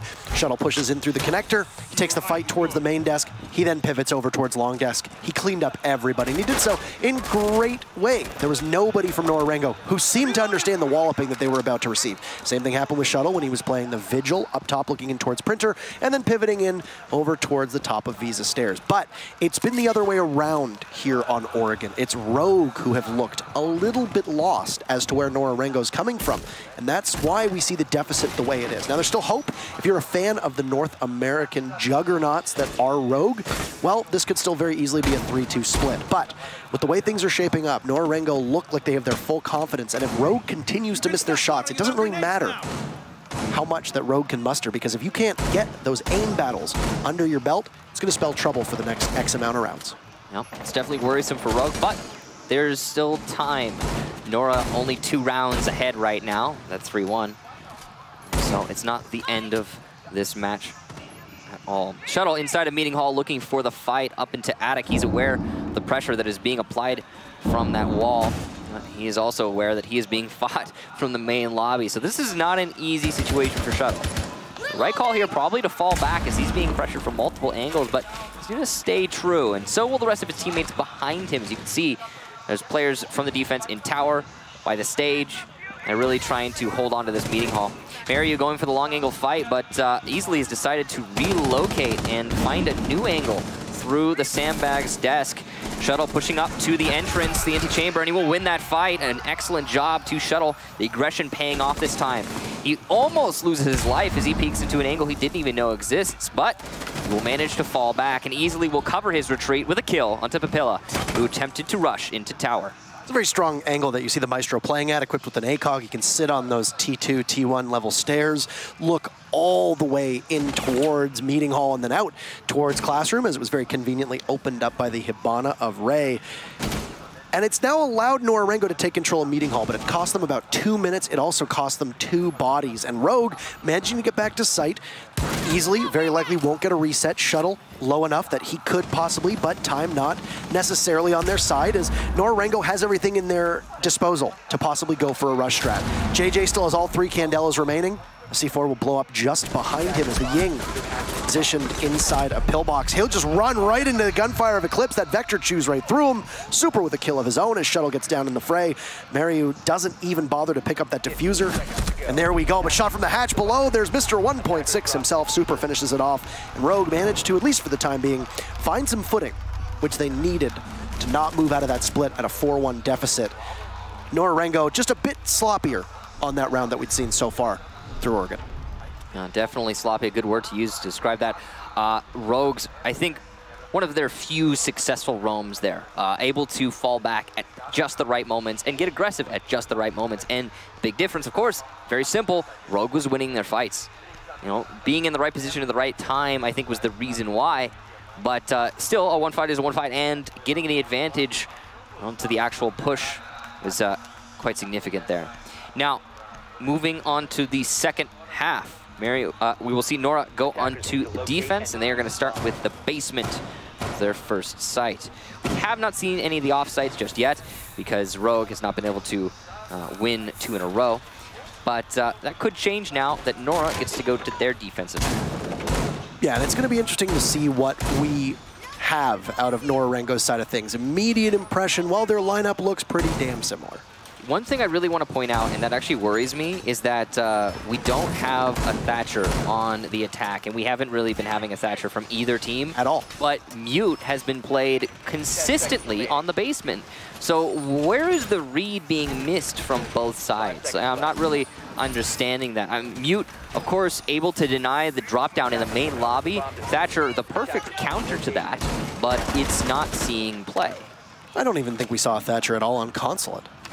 Don't recall. Either, if I remember correctly. Yeah, I mean, maybe, but I don't really think so. I'm with you on that. I mean, the thing with Thatcher on Consulate is that because the floors are so destructible, usually if there's a Mute or possibly even a Bandit, you can usually just blow up the floor and then just shoot through it. You know, a Buck, a Sledge, a Zofia, a Jackal inside a piano usually does the trick. On Oregon, it's a bit trickier, as you noted. Of course, Mute gets a ton of value by being able to put those Mute jammers on the washers downstairs in the basement. And for those that aren't aware, there is a height to those Mute jammers. So if you put down a Mute jammer on a desk, it will jam the floor above depending on how far up that floor is. And that's exactly what we usually see Mutes do onto that main lobby hatch. And of course, it's not accessible in most situations. They can't deny most drop downs because, you know, the typical distance between the floor and the ceiling and the drop down itself on some maps, it's just, yeah, it's not achievable. But with those extra height from the desks, it is. So, Eclipse inside of Attic. Waka, you're clearly not aware of this and will die fairly easily thanks to the drone teamwork there. allowed good positioning for Rogue. Drop down in attic is reinforced, which means a little bit less pressure able to be applied here, but still, you've got basically the majority of meeting hall control because of this attic control. Maryu's trying to contend with it. It's a very dangerous position to play, though. If he gets droned out here, he's all but a free kill. And it looked like they were completely blind, and I think that will continue on as Super falls. Mario picks up 2 very quickly, and the Bandit will just run, turn tail, and hide. Back to the basement he goes. He manages to take down the Ying and the Hibana. That is a really critical blow to Rogue. They're left with tons of fragging potential, but it's going to be largely on the shoulders of Slash now as the Capitao to really be able to initiate outside of just a straight aim battle. And the most of Rogue situated over by Blue, or Tarp as it's called, the basement just outside of that wall of pillbox, looking to try and possibly pressure. And they don't really have time on their side, only 50 seconds left, and ADS is going to catch one of those explosive rounds from the Ash as drone work being done. This could have been much more successful if it had gone towards the meeting hall, but they conceded that early, and the Bandit of Mario was able to do what he needed to do. Trying to see to snap on the heads, Mario picks up his 3rd kill. Shuttle's there. They're going to have to try to get through him as Easily holds a very long angle, joined by Slash. But this is going to be very tricky for them to get through this.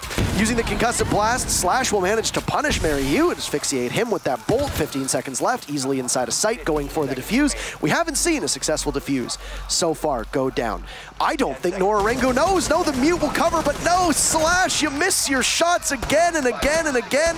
Can he capitalize onto the mute? No, Papilia is there, and Rogue always missing these shots when they need to land them, and it's Nora Rengo just simply outgunning Rogue yet again. Huge props to the 5 members of this Japanese squad. I think you described it perfectly, Parker. I mean, let's break it down. Here's the first example. Mario in the main lobby, able to get 2 kills as he is being collapsed upon. And then here, this is another one. We saw from Shuttle's perspective. Shuttle was peeking into the angle, but he didn't check the right exact spot. And you could argue that, oh, it's unlucky because there's a lot of different angles. No, Mario was sitting in one of the most predictable positions possible. And that angle, easy to win, but unfortunately, Shuttle not playing the right angle in the right moment. So losing his fight, as you said. 2 lost fights in the main lobby for Rogue. And then from there, it's just this more of the same as Slash is put in the position of covering the defuse plant from Easily. And what is he doing? He's missing shots. So that entire round, many opportunities to gain the advantage. The only time that Rogue really seemed to be in any good position, though, is when they got the kill in the meeting hall onto the Jaeger basically for free. Yeah, they flew blind through that meeting hall. It looked like Easily was on drone, but there didn't seem to be much other intel that was being relayed to the rest of the team. Overall, again, just lost fights for Rogue. I mean, and that could be attributed rather to the lack of droning or the poor droning, as you pointed out. But still, I gotta say, a lot of the Nora positions are pretty common angles, and catching a Bandit transitioning from meeting to main lobby, should be an easy fight. Yeah, but Mario landing that great shot all the way back towards tower, and then immediately pivoting and going after the fighting kitchen, and then getting back to sight. I mean, that's the kind of thing where a drone inside of lobby possibly got shot from Mario. A drone towards the back of, the tower. That could help. You have a Ying essentially going blind, and Eclipse, who's had very bad luck today. And I don't want to say luck, because it's not really luck. When you're at this level and you're dying consistently as an entry, there's something that's not going right, be it droning you in, be it you going in blind, be it you going in solo and not having much backup there whatsoever. I mean, we have seen teams fall apart because their roamers or their entry do not have the, the required support and basically just get picked off, and they're absolutely free, as you said. Yeah. So, a lot of lost fights so far from Rogue. They will try to rectify that as they start and attack onto the top floor. So it's going to be a north windows push. And the first step, of course, to attacking the north windows is you have to isolate tower. Why? Because that's the way that you flank north windows. It's the most exposed location. Capitao bolts are going to be perfect in this position, able to do a lot of damage, and Slashug will get the kill onto JJ because of those asphyxiating bolts. Great coordination there easily as well with the Guzmatsu from the lifeline. Impressive play there for Rogue. Able to get control of dorms, but Waka is downstairs playing as the Pulse. Perfect position to deny the repel. Also got the lesion down there of Raisel as he's waiting underneath the one window. He looks like he's managed to get back up top as he's inside of dorms. There was somebody else with Pulse down there too, but this could be very big trouble as he'll get pushed out again, but no, easily misses, and Raisel manages to make lemonade out of lemons. Papillia's there to grab Eclipse, and Slash, now a heavy investment into Raisel, will be rewarded, but 2 members of his team falling in the meantime. Downstairs, Super just waiting through meeting hall. We'll try to alleviate some pressure on the kitchen. Of course, there's still the pulse of Waka playing downstairs in kitchen, who will be spotted. And yeah, the Ash of Shuttle catches 1 member of Nora Rengo rotating. Time right now, about a minute to go. There's still a lot of unpredictability that can happen here. If you look at Rogue's lineup again, well, they'll lose Super and Diffuser in hand to Slash. They're gonna once again have to lean quite heavily on this Capitao to make something work. He doesn't have those asphyxiating bolts. They were both used inside of dorms, but he still does have those 2 smokes, which will manage to evade the ADSs of Papillia and be able to at least cut off a part of the site. It definitely seemed like as soon as Rogue lost their initial push over to the north windows, they sort of fell apart. It's not over yet, but you could see Nora in a great position to win this. Papilla's aware of the Capitao inside of Attic and will get the kill. That's Diffuser down, but not planted. Shuttle now in the 1 versus 3, and he's got to find a lucky angle, if anything, to entry in from this position. Waka keen to give it to him, but he wins the fight regardless of the dangerous fight that he's engaging with. Nora take the round, and we go to a 5-2 match point. I mean, I think Rogue's struggles on Oregon are speaking for themselves. I feel like if I were paid every time I said this phrase, I would be a very wealthy man. That this is a map where good teams go to lose. Yeah, I mean, we've said that many times. It's a map that Rogue also just doesn't seem to play well on every time they've been here. It's definitely a struggle for them. So you could say that that is a good portion of why they're right now facing down match point and a map number 3. But also, Nora have been playing exceptionally well. And Rogue taking a tactical timeout. This is one of those things where you could have taken it around sooner. Yeah. You know, you can possibly learn something from this tactical timeout and make gains. Now, let's say you take it when you're down 4-2. You know, you're probably going to go to dorms in the next round. That's exactly what happened. You can plot and push for that. But there's less predictability here. You're taking a tactical timeout, and you're not really certain. Is Nora Rengo going to roll with tower, or are they going to move towards kitchen? So you're basically trying to keep your composure without knowing where you're going to end up attacking. That is an issue that could possibly end up, you know, rearing its ugly head for Rogue. And we've seen teams many, many times take their tactical timeout sitting on match point, and they really don't get the value out of it that they need to. That's, of course, all speculation on our part. We'll go back in here, and it looks like we're going to go to tower. Of course, you can't, once you lock into the 6-pick phase, you can't switch off your site, so tower is assured, but just a bit of patience and reluctance here from Waka to take the Capcan and possibly slow them down. The Pulse was a great pick, able to gather all that information. You knew that Rogue was likely going to rappel up on the small dorms windows, and the Pulse was able to continuously feed that inside of the site to both the Mira as well as the Legion. But the Capcan will be the go-to play for Nora Rengo here, and this could pose a problem for Rogue. I would imagine that we're likely going to see some of those traps possibly go over towards meeting hall. If not, you might put them on the windows so that you can catch the rappel or a quick push into tower side. Yeah, it's definitely an interesting pick, but it's not a bad one. I mean, you got extra layers to delay the push, and it looks as though he's going to try and put them mostly downstairs. And that makes sense, because one of the most exposed places on tower is, well, the basement. If you can come up from the basement stairs, you can potentially do a lot of damage if it's not being watched. But if it is being watched, usually that push is foolhardy, which is why you don't see it so often. Though, if Nora is able to bait Rogue into pushing this and maybe get one of those Capcans to detonate, then not only will the push be downstairs be unsuccessful, but also you will lose some HP in the process. So Waka just trying to give himself a nice little line to assist his roam downstairs. And Rogue, meanwhile, attacking as you would expect people to attack onto a tower, by repelling on the tower and looking for the fight on the player on T3. Looks like that's JJ. Can't quite tell from this angle, but he's got his work cut out for him right now.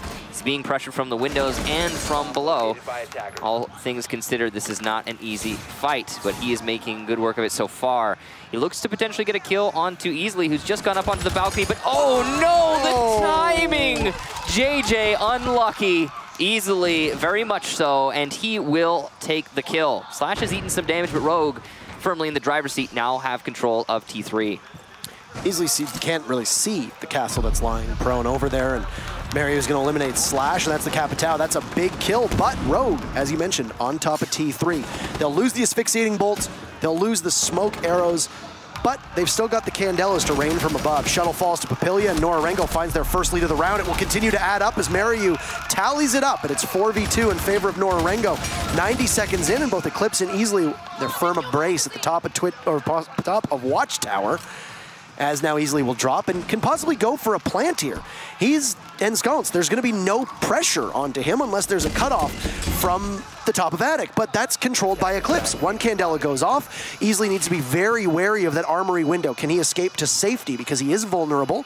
A possible run out from Garage is in the cards as well. Eclipse, with his red dot sight, doesn't have the added magnification of Maycog, but still just waiting patiently. He sees somebody edge up, and he's going to light him up, but no, it's two. Eclipse missing his shots. He gets down. Easily is there. He'll have to watch the diffuser. He's in great position. Papilia lying prone on diffuser. C4 sails out. Diffuse going down. Getting stuck. Easily needs to walk in. He sees the hand. Easily with one. Two for Easily. Trying to keep his team in this. Out jumps the Mira. Waka is down, so it's all up to Racio, but Easily with the clutch. Rogue will stay alive. That timeout, an excellent choice. Ranger very happy in the background, and that is a nail biter for the North American fans and a heartbreaker for the Japanese fans. We will continue onwards, and this will unlock the laundry supply room site downstairs. Man, when you see the Ying in tower in T3 go down, missing the shots, losing those fights. I mean, that's what's been causing Rogue to lose so many of these rounds. Just simple things like that. You're in the perfect position to deny a retake from both the attic and the stairs. There is no world where you should be losing that fight, but when you see it happen, you think, oh, it's over. Rogue have lost this one. It cannot possibly be a retake, but Easily played it perfectly in the exactly the right position to win it out as a single person. And he managed to do that. He managed to clutch it 1 versus 3. Very impressive, and props to him for making that happen. Now, moving on. Nora get to go back to a more standard defense, as you pointed out. The basement. Now, this is going to be their comfort spot because they have yet to lose it. Now, of course, they've only went to the basement once, but still, somewhere they are very strong. And the last time we saw Rogue attack here, it seemed like a pretty one-sided affair. Most of it came down to the fact that Mariu just absolutely fragged out, though. I mean, he was retreating off of the roam inside a meeting hall, and he seemed unstoppable. Even when he got back to the site, Mariu still fragging out. So if Rogue can avoid that, then great. They might have more success here. It just comes down to whether or not they can win those fights, though. I mean, I know that it sounds a little critical for us to condemn players competing at this level for missing their shots, but in all reality, that's what it came down to. This is an entirely different matchup in 2 rounds in particular. The biggest one being Easily's run out on Waka, playing inside a small tower as a bandit. This is a very different game if those shots get landed. And I know that there are people who might be unhappy that there's that criticism being thrown in towards the players for not being able to land those shots, but that's really what it comes down to. That's really what it comes down to. If you miss those shots, the whole round goes a different way. Right now, Nora Rengo not really missing their shots easily in that last round. All lined up, didn't really miss his shots. He connected where he needed to, and Rogue might have just found a momentum-winning round where they can start to build off of that and push this into overtime. But for the time being, Nora Rengo being gifted that bottom site, like you said, it's a great spot for them. And it's going to start off really well with Mariu running out of the doorway and taking out Slash. You could see on his face, he was really happy when he landed that shot. And an impressive one, to be certain. Bapil is also going to take down Easily, so the momentum that you thought and I thought as well that Rogue maybe just achieved, I don't know. It seems like Nora is just fighting back immediately. They aren't letting Rogue get their foot back into this match. A 3 versus 5 now, and while Rogue does have plenty of time, they're up against a wall, and it is not looking good. We've still got utility. I mean, Slash falling, easily falling. Nora Rengo in a great position to close this match out. 90 seconds, the crowd getting very invested in this matchup. Now, because this is laundry, you're going to see 3 bodies playing downstairs. That still allows for 2 roamers for Nora Rengo to play up top. But there's actually every single body of Nora Rengo down on site. They're able to hold every single angle for when Rogue inevitably pushes. And this is the big difference, isn't it? When Nora has roamers, they do some damage and then fall back to site and play it, you know, just wait for the round to end. When Rogue has roamers, those roamers get picked off. Whatever the case, though, Rogue up against the wall, they are doing their very best. Shuttle going to be pushing in through the main hallway downstairs, not being contended with just yet. He could do some damage from here if given the opportunity. He's in a great spot. You've got Eclipse still with those Candelas, but oh no, Shuttle missing his shots. JJ puts him on the floor. Super trying to push into the main hallway with Eclipse. The Candelas are going to provide Eclipse at least with cover, but he does not blind any of his opponents nearby box. And Papilla with the last 2 kills. Eclipse does manage to get 1 in a trade, but it's all over. Nora take map number 2, and we head to Coastline. All of the prognosticators and people who were speculating that this would go the full distance, no matter who the winner would be, so far absolutely correct. We needed all 3 matches to conclude these 2 teams competing against each other back in Atlantic City, and well, nothing's going to change this time. We're going to go to Coastline. The teams are going to take a brief break, but you're going to stay with us while we basically dive into what happened there. Now, before we turn our attention to Coastline, we can break down Oregon because there were some interesting things that happened. Number 1 on tower, excellent lockout from Easily to provide for that momentum. But what happened on that last round of Oregon? The same thing. He didn't drone. Mario went for the run out again. There was no flank watch. He picked a body off, a Clay Pigeon on rappel, and it all spiraled from there.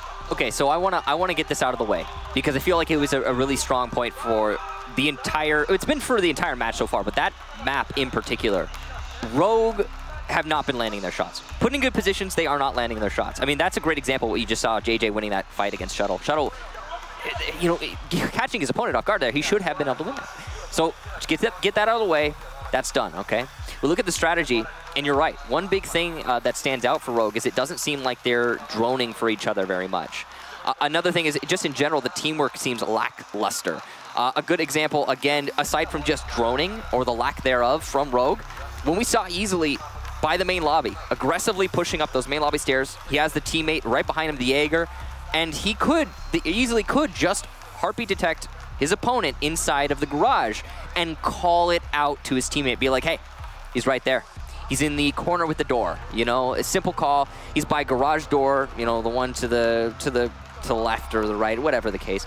And make that call for your teammate and then see what happens of it. And if your teammate loses it, fine. You know, okay, fall back. You tried and you failed. That's, life moves on. But instead, because of the seemingly lack of coordination, you're having both of them peek into the same angle and you lose 2 players for the price of 1. And it's been, I think, a reoccurring theme for Rogue. It's just blunders. Simply that. And we're on the other side, you see Nora. I mean, when they have their roamers, those they're popping off. They're doing damage. And if one is lost, there's always another to refrag in a better position, in a crossfire position, not in the same. Not able to be caught out as easily. And after they get that damage done, after they do their work, they fall back to site. I mean, the stat that was shown towards the start that Rogue has struggled on Oregon. Yeah. As a former player, is that the kind of thing that gets in your head? Oh, you know you lose Oregon most of the Yes. time. You know you lose a map. You know you're bad at a map. Does that put you at a disadvantage before the matchup even starts? Yes, without a shred of a doubt. It sometimes doesn't even have to do with the team that you're playing against. Even if you know, okay, Nora likes Oregon. Even if you know that, even if you don't. You know, when you go into a map that sometimes you just say to yourself, hey, I'm not comfortable on this map. Yes, absolutely. I mean, I've known teams in the past, so specifically Cafe is an example. Way back, what was it, 2 years ago when I was playing? When I was playing, it was my team hated Cafe. Every time we went on to it, we're like, we're going to lose. We can't handle this. And, you know, we would do our best. You know, we aren't actually outwardly saying we're going to lose. But I think it's sat in the back of people's minds, and it is definitely something mental. But it's also it has to do with personal preference to an extent, because as much as your team might not be coordinating well, they might not be coordinating well because there's holes in the way that you handle these maps. And, Oregon is one of those maps that you really do need to have everything locked up. You need to be able to know, yes, this is droned, this is clear, I can push here, I can't push there, here's where your opponent is, and take that fight. I mean, and the thing about that is it's not hard to establish that. It's Oregon, it's one of the most predictable, it's one of the more predictable maps out there, where if you get the right drone in the right location, you have all the information that's necessary, and all that takes is one dedicated player. So clearly, that one dedicated player, in this case for Rogue, not existing. And that does not come down to someone who should be droning, not droning. It comes down to Rogue not having an understanding before they got into the match about who's going to be doing that. So now we shift towards Coastline. Yeah. After Oregon. It's a good map for both teams. Shown on the screen very briefly there. 5 wins for Nora Rengo, 4 losses. Rogue, 3 wins, 2 losses. You look at North America for this season, Rogue playing on Coastline, they played it 3 times. They beat Mouse, or they lost to Mouse, they lost to EG, they beat SK. 1 win, 2 losses. They like it, they played it at Paris Major, they beat Team Secret on it, if you recall correctly. This was originally one of the most banned maps for Nora Rengo. Banned it a record 13 times in the previous 6 months before we saw this last season of APAC and started to move now towards where we are competing in Rio. And their record on it was just 1 loss, that was it. But since then, as you would listen to the APAC casters during the APAC LAN finals in Tokyo, you don't take Nora Rengo to Coastline. They play very, very well. Looking at these maps, there's a pretty even matchup between these 2 teams. You got Consulate, which is a good matchup for both of them. Oregon, which is not the greatest of maps for Rogue. And now you look at Coastline. Coming off a loss like this on Oregon, you look towards a map that you know your opponents are very good at. You yourself are very good at it. It was one of only the 3 maps that Rogue had a winning record on this season in North American Pro League. The others were Clubhouse and Border. They got banned. It's a moot point on those 2 maps. But now you look at Clubhouse, or now you look at Coastline rather, and you head into this.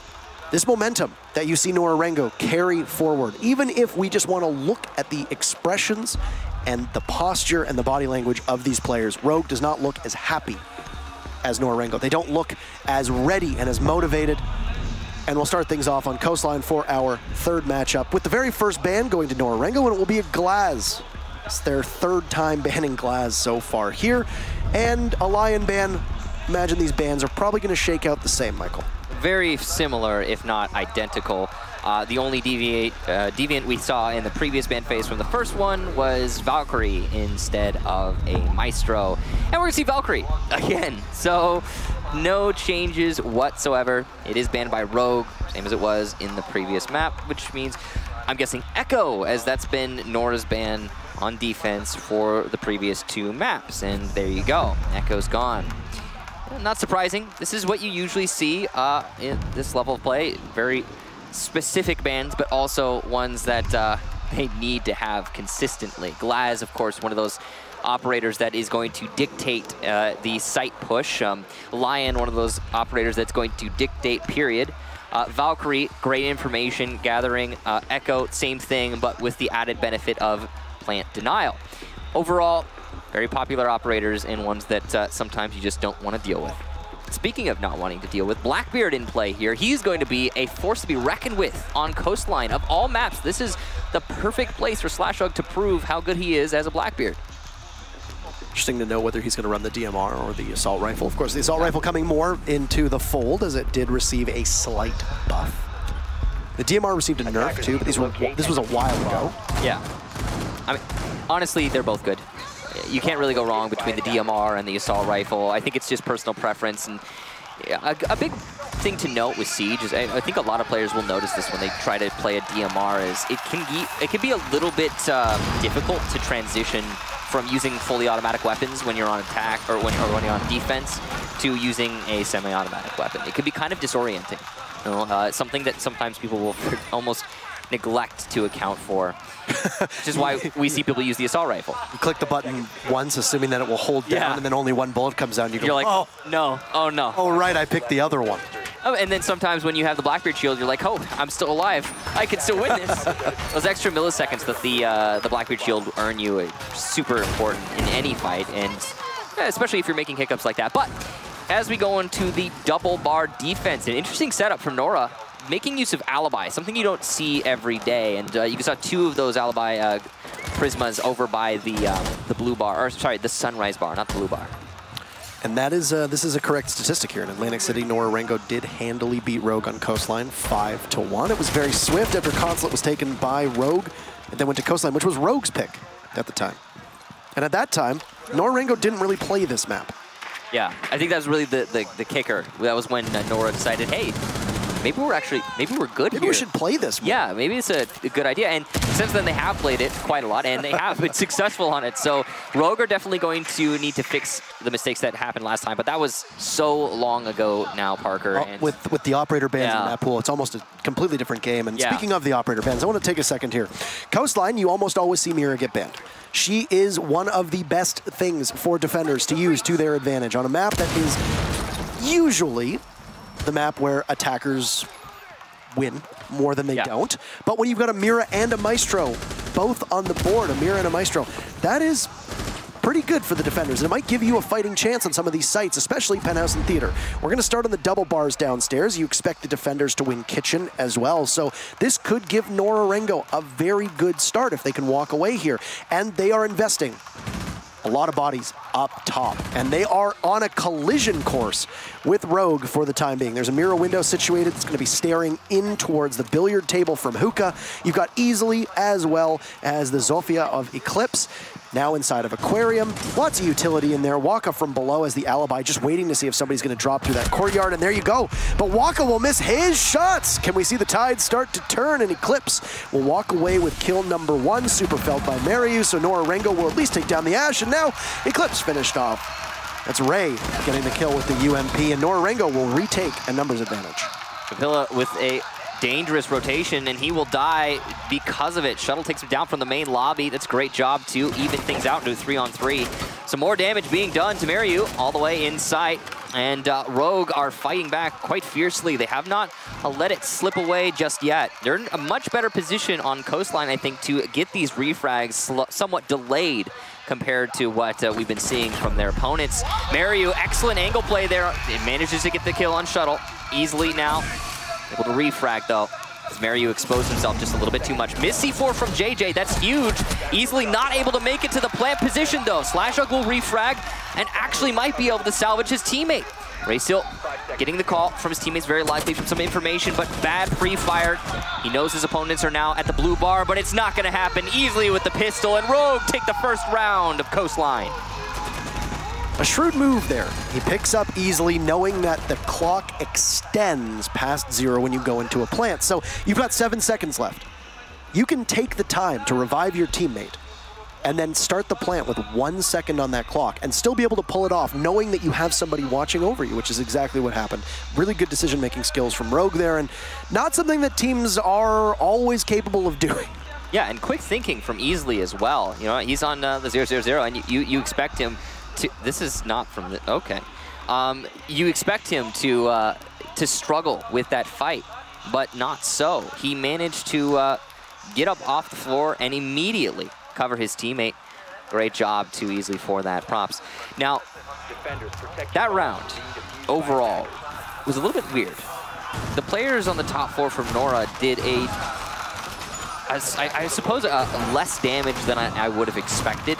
A lot of it came from when they were trying to rotate back to site, though, why they were so unsuccessful on the top 4. Because instead of rotating back to site using the blue stairs that they still have control over, they chose to try and vault through that open area. And that's so dangerous, you know. That's that one position on this map that lends the attacker so much favor. It's the reason why Coastline is often touted as one of the more attacker-favored maps. And, you know, jumping headfirst into that, just very dangerous. It did cost Nora, and those extra lives being lost, possibly why Nora lost the round as a whole. was Nora Rengo, ironically, that were missing their shots on that round. Yeah, it's true. You know, I mean, Waka, you know, that fight, you got to admit, fighting people at that angle is very difficult. You know, there's that one little dead zone right above you where you can't aim and right below you where you can't aim. And so when you're fighting in that area, it sometimes can be weird because you can brush up against the dead zone and then suddenly your aim is interrupted as compared to what you're used to. So it's understandable, but at the same time, missing your shots. So, round number 2, as we head in, we're going to see the kitchen as teams experiment with the first pick. You give some flexibility as to what you can go to. And I mean, Hookah has seen a surge in how many teams are running this site in particular. But by and large, Coastline has, you know, a good amount of sites you can go to. You can really make all 4 of them work. We've seen it happen time and time again with teams that it really becomes preference. Obviously, Kitchen does tend to be the site that teams favor, even though its win rate might not be exactly where a lot of defenders want. Waka under pressure inside a lobby. Shuttle getting a drone escort in, but Super gets fed to the grinder and easily will join him from the grave as Papilia and JJ take 2 kills for Nora Rengo. Waka has sustained a lot of damage, but Nora Rengo still all 5 alive. It's the fragging potential of Nora really shining through there. Waka, of course, as you said, so much damage, but he took it for free through a barricade. Mario in a very powerful position there, able to possibly deny the push into Kitchen when it comes from Slash, but his teammate who was covering his flank has been downed in the main lobby. It does not seem that Shuttle is aware he is downed, Waka, and Racel is actually going to be able to pick him up because of the slow drone work being done here. That's really unfortunate for Rogue. Eclipse will take down JJ though, so I guess it's not all over. Slash trying to fight his flank, and he will find the Jaeger. Thanks to his shield, will be able to win that fight against Papilla. And nice and even now at 3-3. Rogue also has plenty of time here. Well, this is a good round for them so far. And you saw there was, I think, 2 shots that hit that rifle shield. Yeah. Any other operator loses that fight. Exactly. For sure. So Slash walks away with half of his HP gone. Still has 1 rifle shield at his disposal. A nice clean rifle shield will get mounted on the front of his Scar. You'll see a toxic canister come out and almost kill Eclipse as a grenade or a smoke grenade gets thrown out 2 from Rogue to try and cut off a rotate. Slash punishes Waka, and now Shuttle in here as well. And look at this, Rogue finding themselves fighting from behind, but they only have 1 smoke to deal with, and Ray will give his position away as he engages with Slash, gets the kill onto the courtyard, but Shuttle will clean it up, and Rogue takes 2 on attack. Everything going for the attackers as you'd expect here, and quite routine on Coastline, but that round looked a little hairy for Rogue, but they were able to right that ship just in time. Yeah, and that's beautiful. I really like the Blackbeard pick. I got to say this again, and you were right. If not for the Blackbeard pick there, I feel like we would have seen a different outcome on that round. This is some great coordination right there from Mario and Papilla to cover each other, and the confidence in your teammates. That really does, you know, say a lot for Nora. But yes, Slashug on Blackbeard, doing a lot of damage and keeping his team in the match. If he had died in billiards when he was fighting Aquarium Jaeger there, that was Papilla, of course, then I think that we would have seen a different outcome. I think it would have been, okay, well, then now it's a 4 versus 2, and okay, the rest of Nora is going to collapse upon the last 2 attackers. And that collapse was, well, outwardly, just straight up denied because of Slashug's operator choice. And that's really important because we were talking about in the previous map how Rogue were losing their fights. If you're losing your fights, pick somebody who isn't going to lose straight up fights. And that's Blackbeard. Also, excellent droning work. Yes. There was a lot of time that was spent on drones from both Easily and Super in that round until Super died, of course. And Rogue did what they needed to do to put everything together in terms of feeding that information to the rest of the team and then pouncing upon it. You saw earlier on, by the main lobby, Waka got found from Shuttle. He was getting droned in from Super, then Super died. You saw Slash getting droned in up top inside of Aquarium. Managed to get the kill on the Jaeger because he had the intel from a drone from another teammate. This is very different from what we saw on Oregon, and it looks to be going back towards the way of Consulate, where Rogue is finding their groove and they're able to give the callouts and the comms that are needed to their team in order to jump on these members of Nora Rengo. And Nora Rengo actually do look like they're unprepared for where Rogue is coming from. I remind everybody about the video that we saw at the very start in which Waka said, when things go according to plan, we do quite well. We struggle with the unpredictable. Well, if Rogue can be unpredictable on one of their most played and most successful maps, then that's a huge testament to their skill, and Nora Rengo will have a huge challenge ahead of them as we are 30 seconds in through round number 3 here, and it's yet another kitchen defense for Nora Rengo. So trying to get that tricky angle, looking straight into delivery. Very powerful if your opponents are going to be getting aggressive and trying to peek on you from delivery, but so we don't often see that happen. Now, overall, Rogue has a good circlement of the site, but it's a little bit feeble because of how wide they are on this position. Slashhog moving his way up to the kitchen door. He does have cover of the flank, it seems. His teammates are calling it clear thanks to that drone work that you talked about earlier. Inside a main lobby, Shuttle's going to take down Mariu. Rogue has taken just the amount of control that they need to work with, and they're, well, certainly making it work. Pushing into sight, Slashhog's going to force the smoke of Ray back into the shelf unit. And that's not a great position to work with as a smoke shuttle in the main lobby, disrupting, allowing for the defuse plant. Slashhog with a double kill, getting the rotation of Waka and Raysil, also doing some damage to JJ, who's fallen back into the bathroom. A third for Slash. He's doing so much work here. It's all up to Papilla, but the flank hold from Eclipse will out, and that's 3 rounds in a row for Rogue. Don't take Nora Rengo to Coastline. And Rogue said challenge accepted. I struggle to put together what happened for Nora Rengo on that round. Feel free to help out. But that was just a very swift take. Almost every member from Nora Rengo seemed to get caught looking the wrong way or caught in mid-transition and then just killed. And then, of course, you got a Blackbeard lumbering his way in. Great high-powered gun. He's got a face shield on. He's going to absorb a lot of damage. He's going to tear right through you, and that's exactly what happened. Diffuser goes down quite early. We haven't actually seen a lot of plants so far between these two teams. Yeah, I think what really stands out to me in that round was, again, Slashhog on Blackbeard, but let's analyze why exactly he did stand out. Pushing into no man's land. Nora did not expect that. You told us, and Waka said, that when the unexpected happens, Nora really struggles. And that was unexpected. I mean, Slashhog just walking through kitchen. The entire side of the kitchen wall is opened up. What does that tell you? It tells you that Nora are expecting you to push kitchen, and they want to deny that push into kitchen from the open area. They want to shoot you as you make that push. Slashhog, though, aware that his flank was clear because his teammates were covering it, given the confidence of the Blackbeard shield, able to just push straight into the site and do so much damage that it was impossible for Nora to recover at that point. Well, not necessarily impossible, of course, but just, well, too difficult, too much for Nora to handle. I think it's going through the thought process that you have Maestro as well as Mira available to you, and you don't once go to Penthouse or Theater. And they really haven't been playing Maestro. It's, you know, it's a bit of an oddity, I suppose, but they haven't.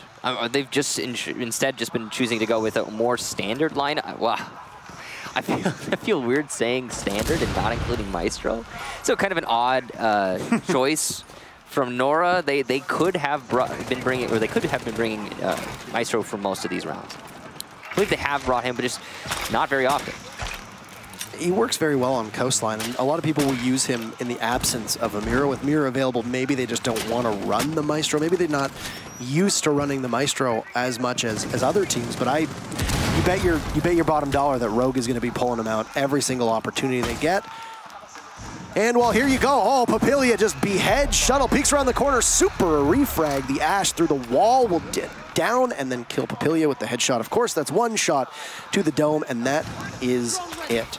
So, Rogue and Entry, they lose their only set of smokes that aren't with the Capitao, so they'll lose their thrown projectiles, which could be caught and ensnared by those ADSs of Mariu, but they still have 2 available from Easily. He's got full utility on that Capitao on board. 90 seconds in, and Slash with that assault rifle now will probably just take up some room over by Sunrise Bar, and I don't think he's going to go too far. And Slash definitely essential over the last couple rounds, last few rounds even, as that Blackbeard. Need him to do some damage. Eclipse taking into Billiards. He knows that the minibar is clear, and he's just pushing his way towards Hookah. He's got control here, whether he knows it or not. And the roamers have all fallen back through the blue stairs. Now, this is the big difference maker. Last time, Nora chose to rotate in a bad spot while defending this site. And this time, they have all retreated through something they control, those blue stairs, and they will be able to make it back to site because of that. They're just going to make Rogues take under the site so much more difficult. The C4 will miss. They'll blow open the floor. Execute starting as easily, absorbing a lot of damage from above, but he uses that crossbow quite well. A tiny peek hole and Slash will feast upon Waka and starts his attack once again. But he's going to hit a stud, unfortunately, and wait to see if Raisel's going to pop right up. A nice reflex test here. JJ very low on HP, and while Nora Rengo's not in great shape whatsoever, Slash absorbs some damage and he'll fall off, pulling out the Deagle so he can escape with a bit of a brisker pace. Now Eclipse as well, taking an engagement, and Rogue a bit listless in this transition towards the site. They will have to initiate very soon because there are 15 seconds left. And, well, Nora Rengo just need to hold on. The time working against the attackers for the time being. 10 seconds, jump inside a sight. Why don't you? Mariu takes out easily. And Rogue taking a position that looked eminently winnable. And now Raisel taking down Super. Well, it's just all up to Slash. Raisel with another plant going down. What can the Zofia muster? Easily will fall, or Eclipse will fall off, but Mariu's there with the clutch. And Nora Rengo, what a great job to win their first round. Rogue struggling in the mid to late round, and the Japanese are able to take advantage of it. The Americans lose the round 3-1. Great job there to Nora, managing to retake their own site, but more importantly, rotating out of the top floor. The big deal is that they did not lose too much manpower because of their roamers being caught out, which is something that Rogue has been struggling with a lot when they're on defense. But still, a great fight from Rogue all the same. They did do a lot of work in that round. They still did clear out the top floor, and they managed to get some kills along the way, just not as much as they were bargaining for. Now, Penthouse Theater, the next defense here for Nora, and they have not gone here yet. It's been double bar twice and kitchen twice, so this is a little different. Now, one thing I really have to question is the lack of a Maestro. If any site needs a Maestro, it's Penthouse Theater. It's exactly where we are right now. The fact that we do not have him and instead an Alibi is truly puzzling to me. I understand Alibi is a powerful operator in the right hands. I understand Waka might prefer to play Alibi, but as you can see, Waka has not been doing very much in this match or this map so far. And you know, all things considered, Alibi, when it really comes down to it, is a fragging operator. If you're playing Alibi, it's because you want to frag. And if you're not fragging with her, then pick something that's going to be a little bit more useful to the team, is what I say. 5 seconds left. She's got a good gun. You know, she's fast, she's got impact, she's able to create some confusion with her gadget. She also has the Bailiff 410, which is currently being used by Waka, which means that you're able to blow open some soft walls, but I mean, it's not going to have the same destructive capabilities of a normal shotgun. It's more of a pocket pistol that is able to blow up small parts of the wall. Even JJ's shotgun has more destruction. You know, I mean, overall, I think just a really odd pick. And you, again, Maestro has the same shotgun. If your decision is, we want the sidearm shotgun, then you've got another choice that's available. Although, you know, they could still make it work. As much as we want to question the operator selection there, there's still very much potential for this to go Nora's way. They're not going to lose based off of one potentially bad operator selection. I was going to note on that last round that the way that Eclipse was playing it upstairs along with Super by Hookah, it looked like Rogue was completely blind. They were checking with their own eyes rather than with drones all that information, checking the corners manually. And that speaks to me that your drone economy has not been very strong. Maybe you bet the farm on an early amount of information with the drones and you lost them all. Who really knows? It's very hard to keep track of exactly who's doing what with drones, how many are remaining, etc. Could have been that they used them all and somebody died and they had a drone in a disadvantageous place. I'm not really sure, but it definitely seemed like Rogue were really struggling through that mid-round to be able to put things together because they didn't know where to go. Now, we are in the midst of the mid-round, and the first kill is going to go to Shuttle as he eliminates the Jaeger of Papilia. And then Ray is also going to take a tiny bit of damage, losing about 25% of his HP. His Shuttle's still on Repel. Shoots that very common soft wall all the way deep inside of the back of Theater. You can see Waka's going for the run out on the north balcony. He will not land his... Oh, wow, what a flick from Waka. Refragging from Easley's kill earlier in the round. The entry by VIP is working out great for Rogue, but they have lost the Blackbeard, who has been one of the most powerful forces so far in this match for Rogue. Now, Nora Might be able to recover, and through the smoke, JJ gets Eclipse. An excellent job. The C4 will miss. The diffuser being planted on top of bed means that denial from below will not be easy, but JJ takes down Shuttle, and Raysil onto Easily. The flank from Guitar. What is happening? Rogue fall apart. Nora take the round, and they push it to 4-1 in the first half. Rogue looked like they were in such good position to hold every angle, and they had so much working for them, and they just couldn't do it. Yeah, and correction on there, it's 3-2 actually for Nora, my mistake.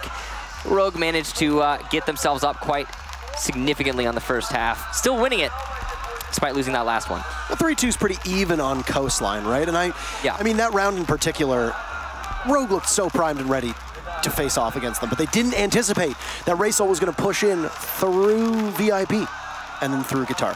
They didn't expect that JJ miraculously through the smoke was going to get 2 kills. And then you had Super downstairs on flank watch trying to figure out where Waka was. Well, they didn't think he was going to burst through what appeared to be security or even just the main lobby stairs, and caught Super watching the hatch. But tough position for Super to be in because you're an Ashe trying to retake a site.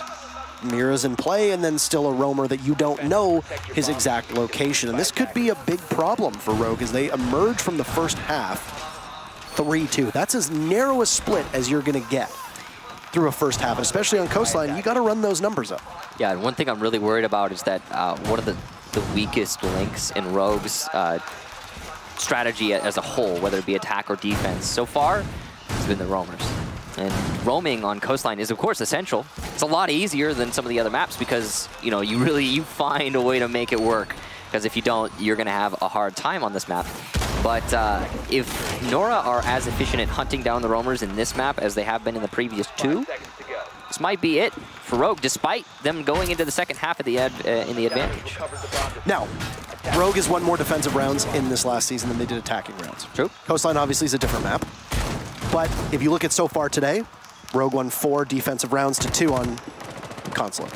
They won 2 defensive rounds to 1 on Oregon. So right now, that pattern is still emerging. Now, they're going to need to at least match their total on attack, which was 3 rounds, in order to walk away with a victory here, unless they decide to go to overtime, and that's not usually a decision that people consciously make. So, as we head into the second half of this map, it's 1-1. No APAC team has ever made it out of the quarterfinals.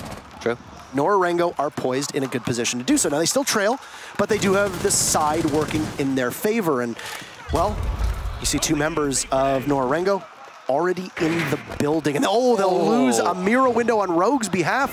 The Bandit unable to connect, and Eclipse will miss the Twitch drum. Papilia absorbing damage as he vaults in through the window in the circle, and he gets taken down from Super, playing through the drone hole.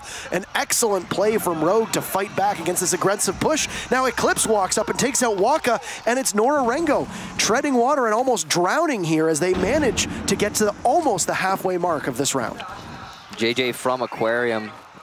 And he's the one in the off angle trying to meet up with Mariu and establish some semblance of control. Raysil inside of Penthouse, narrowly missing out on a kill, but will get the follow-up onto Eclipse, and Mariu getting Shuttle. A second for Raysil. What? Slasha goes down, and suddenly Nora from a 5-3 deficit put themselves in the driver's seat with plenty of time. And 2 lit teammates, they will be going into the final minute. Easily pushing up aggressively on delivery, trying to catch his opponents off guard, though this is definitely a huge risk. Super inside of security, definitely a powerful position. He can hope to hold his flank.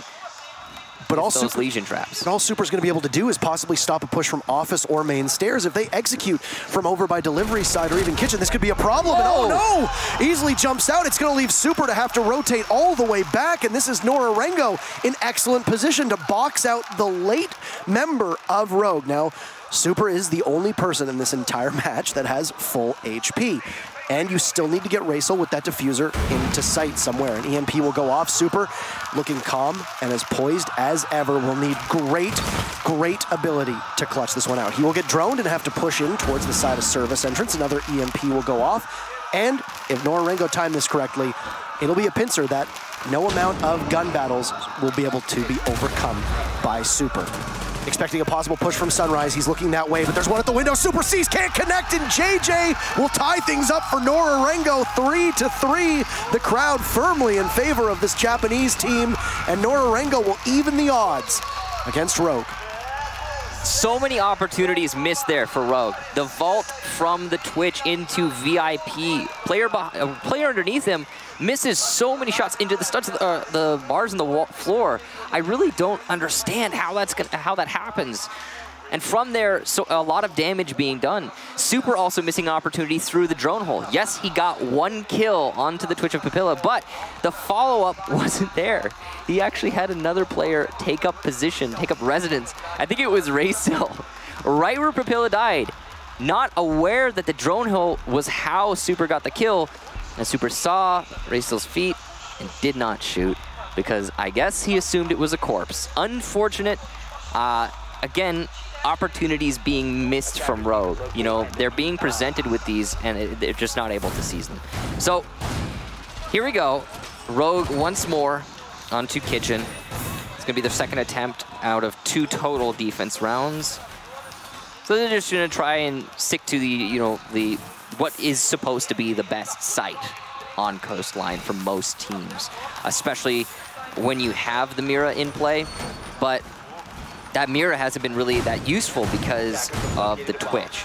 Big note here is that Papilla 6 picked off of the Twitch, if I'm not mistaken, into the Jackal, which is going to, I think, hurt somewhat, considering easily is still bringing the Mira. That's what you got to keep in mind about momentum on this map in particular. Now you're facing the fact that you're going to be on defense. It's not always comfortable to possibly defend and hold some of these sites. You're going to get a second crack at Kitchen, where usually you're going to be doing it without a Mira, which can make you a little hapless in certain circumstances, but you've got things working in your favor with these defensive operator bans.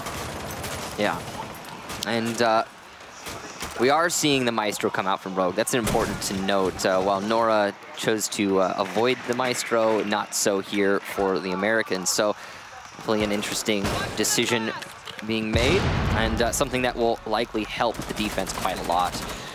North balcony control, the first step here for Nora as they aim to take control of the top floor. Once you've got control above Kitchen, you can do a lot of damage. That could be a free kill there. The drone onto Slash as he looks up through the hole. If it's called out properly for Nora, I mean, yeah, that is a free kill for the attack, but Slash unfazed, unaware of the information that's being called out onto him, and he will continue to fight this angle. I don't know if the fall off from the Jackal was because of the drone, but no, it's still there. An EMP will go off just above, and some bandit tricking from Eclipse as they're trying to invest in those 2 hard walls upstairs inside a theater. That's going to be Nora Rengo's biggest focus, as they have just the Hibana with them to be able to take these long angles with the X-Karos and be able to possibly open walls up without putting yourself at danger as you would with a Thermite. So Nora Rengo, 90 seconds in, and they're still trying to grab this bedroom in the penthouse away from Rogue. They haven't really been successful for much. There's very minimal map control for Nora Rengo. They're still in transition for the time being, and well, now you're going to tag in Waka with this possible disruption from the concussive mines to try and peel off the bandit of Eclipse. Meanwhile, Slash has taken some damage, but that's really all that's happened here as we head into the final minute. Now Waka using his Fushimatsu from his lifeline to disrupt the bandit inside of Mira window. JJ will take down Super. So first frag is the Legion. That's really important for the attacking team. Less traps is much better. Shuttle will take down Waka through the smoke and get a second onto the Raysil. The push from the attack really not paying out really well. So, but Papilla, what is going on? Pushes in and manages to get 2, and suddenly Nora back in the lead. JJ also takes down Slashug, and a second for him. Nora get another round in a row. What is these fights that Rogue are supposed to be winning? They just aren't. The right call that was made there onto where that LED5 was playing, and you see easily push the way he did. But the smoke of Slash trying to cover a possible push from the bottom of Penthouse onto those stairs, trying to get back to maybe provide some cover, but it looked like he had a shotgun out, so he wasn't anticipating any long-range engagement. Shuttle needlessly peeks around that doorway when he still has the LMG available. Now, I know that the LMG's hipfire spread is not what it used to be. It doesn't tighten the same way, but that Bailiff is not always a powerful weapon, and it does have a slower rate of fire in comparison to the LMG. So Shuttle basically pushes into Papilia, and what ends up happening is he gets taken down, and Papilia basically gets 2 free kills from above, and all they used was 1 smoke grenade. Even though Shuttle got a kill through it, you still end up working yourself backwards because you lose 2 for 1. Very confusing round overall. More for Rogue than anything else. Nora, a big part of their success there was just simply being able to win their fights. And not just one fight, you know, consecutive fights for individual players. JJ at the end there, very, you know, close together double kill. And just in general, it seems like Nora, whenever presented with any kind of battle, no matter who's in that battle, it's Nora coming out on top. And it seems to be recurring throughout the entire match. Every kill that Rogue has is usually because of coordination, but the problem is, and while that would normally be a good thing, the problem is that Rogue's coordination, their drone work has not been as good as we expect from them. I mean, especially on the previous map, but a little bit here as well, what we saw in the first half. It's why they weren't able to have a 4-1 at the end there. Now they've somehow managed to lose the lead that they acquired in the first half. And 2 in a row for Nora on attack. It definitely seems like what we were talking about earlier, where if Rogue get players caught out of position, man advantage early for Nora, and then they're able to just lock it out. And that's what the attacks usually consist of for Nora. So they've now won 4 unanswered rounds. 3 for Rogue, 4 over to Nora Rengo here, Michael, as they turn towards their 3rd attacking round. It's been 2 fruitless holds for Kitchen downstairs on Rogue's side of things. Thankfully for Rogue's fans, they will switch it up. So we're not going to see a 3rd crack at the same site. We're going to head to the double bars instead. Now, if you look at what happened when Nora Rengo was defending, well, the bars were won once and lost once. The one time it was won was at the very final minutes on that pickup, if you recall correctly, from Slash and Easily. Nora Rengo's first entry inside a hookah is going to come quite easily. There's nobody in there to really contest them. There's 3 reinforcements, 2 on the walls, 1 on the hatch. That's all really Walk is going to have to deal with, but he's expecting a push up Cool Vibe stairs. Keeps going for the pre-fire, but nobody is taking the bait. Of course, these breaching charges on Twitch will allow him that soft destruction upstairs to put pressure on the defenders below. Well, those breaching charges can be lethal if you place them right above your opponent, but Papilla's bullets even more so. Eclipse will be taken down. The push-up from the blue stairs, ill-advised. Papilla on the flank hold, potentially going to get a second, but no, easily wins that fight. Waka takes down Slash, though, so it's still advantage Nora Rengo. Waka will be forcing Easily back, but Super with the C4 evens things out into a 3-on-3. Shuttle will also take down Mariu. The push from the side entrance here from Nora is going to be quite difficult. They're going to Sunrise Bar, but all they have to use to their advantage is the same cover the defense have, and Easily, clearly in a better position, gets a double kill and will lock out the round. Rogue win their first in 5 rounds. And Easily playing behind the little bar inside of Sunrise Bar, or at least that little bar wall angle, and just popped up in the Vector. Doesn't have a big magazine, but it's got a great rate of fire, and it can just destroy anything in its line of sight, and that's exactly what happens. I am a little surprised at how quickly Rogue fell off of playing in hookah. Now, it did look like it was a deliberate choice, because they had Super below on that cardiac sensor, constantly feeding information to the rest of his team. So, Rogue will take their tactical timeout, and I think it's important to note that Nora Rengo didn't take a tactical timeout in Oregon, and they haven't yet on Coastline. If this round goes in favor of Rogue, you'd imagine Nora Rengo's probably going to use their tactical timeout at that point. But for Rogue here, you won the round, regain your composure, dive into the next round, because you're on defense, so you set the tempo. Where are you going to go? Well, right now, they have Penthouse Theater locked in. We can see that. It's not available for you for the time being. You'll see it in just a couple seconds when we come off the tactical timeout. And with that Penthouse Theater, there's no Mira for the time being on the board with Rogue either. That is most confusing for the site, unless they're fearing the Twitch that has been used so successfully from Waka over these last couple rounds. The curious thing is that Nora had great success with the Twitch and then stopped bringing the Twitch. I'm really wondering why. And here you can see that, I mean, we're still in that 6-pick phase. We could still see the Twitch come out here for Papilla, but he's seemingly sticking to his guns on the Jackal. Interesting choice. Again, he's doing a lot of work as Jackal. Don't get me wrong. But, you know, opening up those mirror windows was very important. Now, important to note as well, hey, look at that. There's no Mira being played. So a Rook instead. I don't know, man. This is a penthouse defense. Remember when we were saying Maestro, one of the most important operators on this site, and why are you not bringing him, Nora?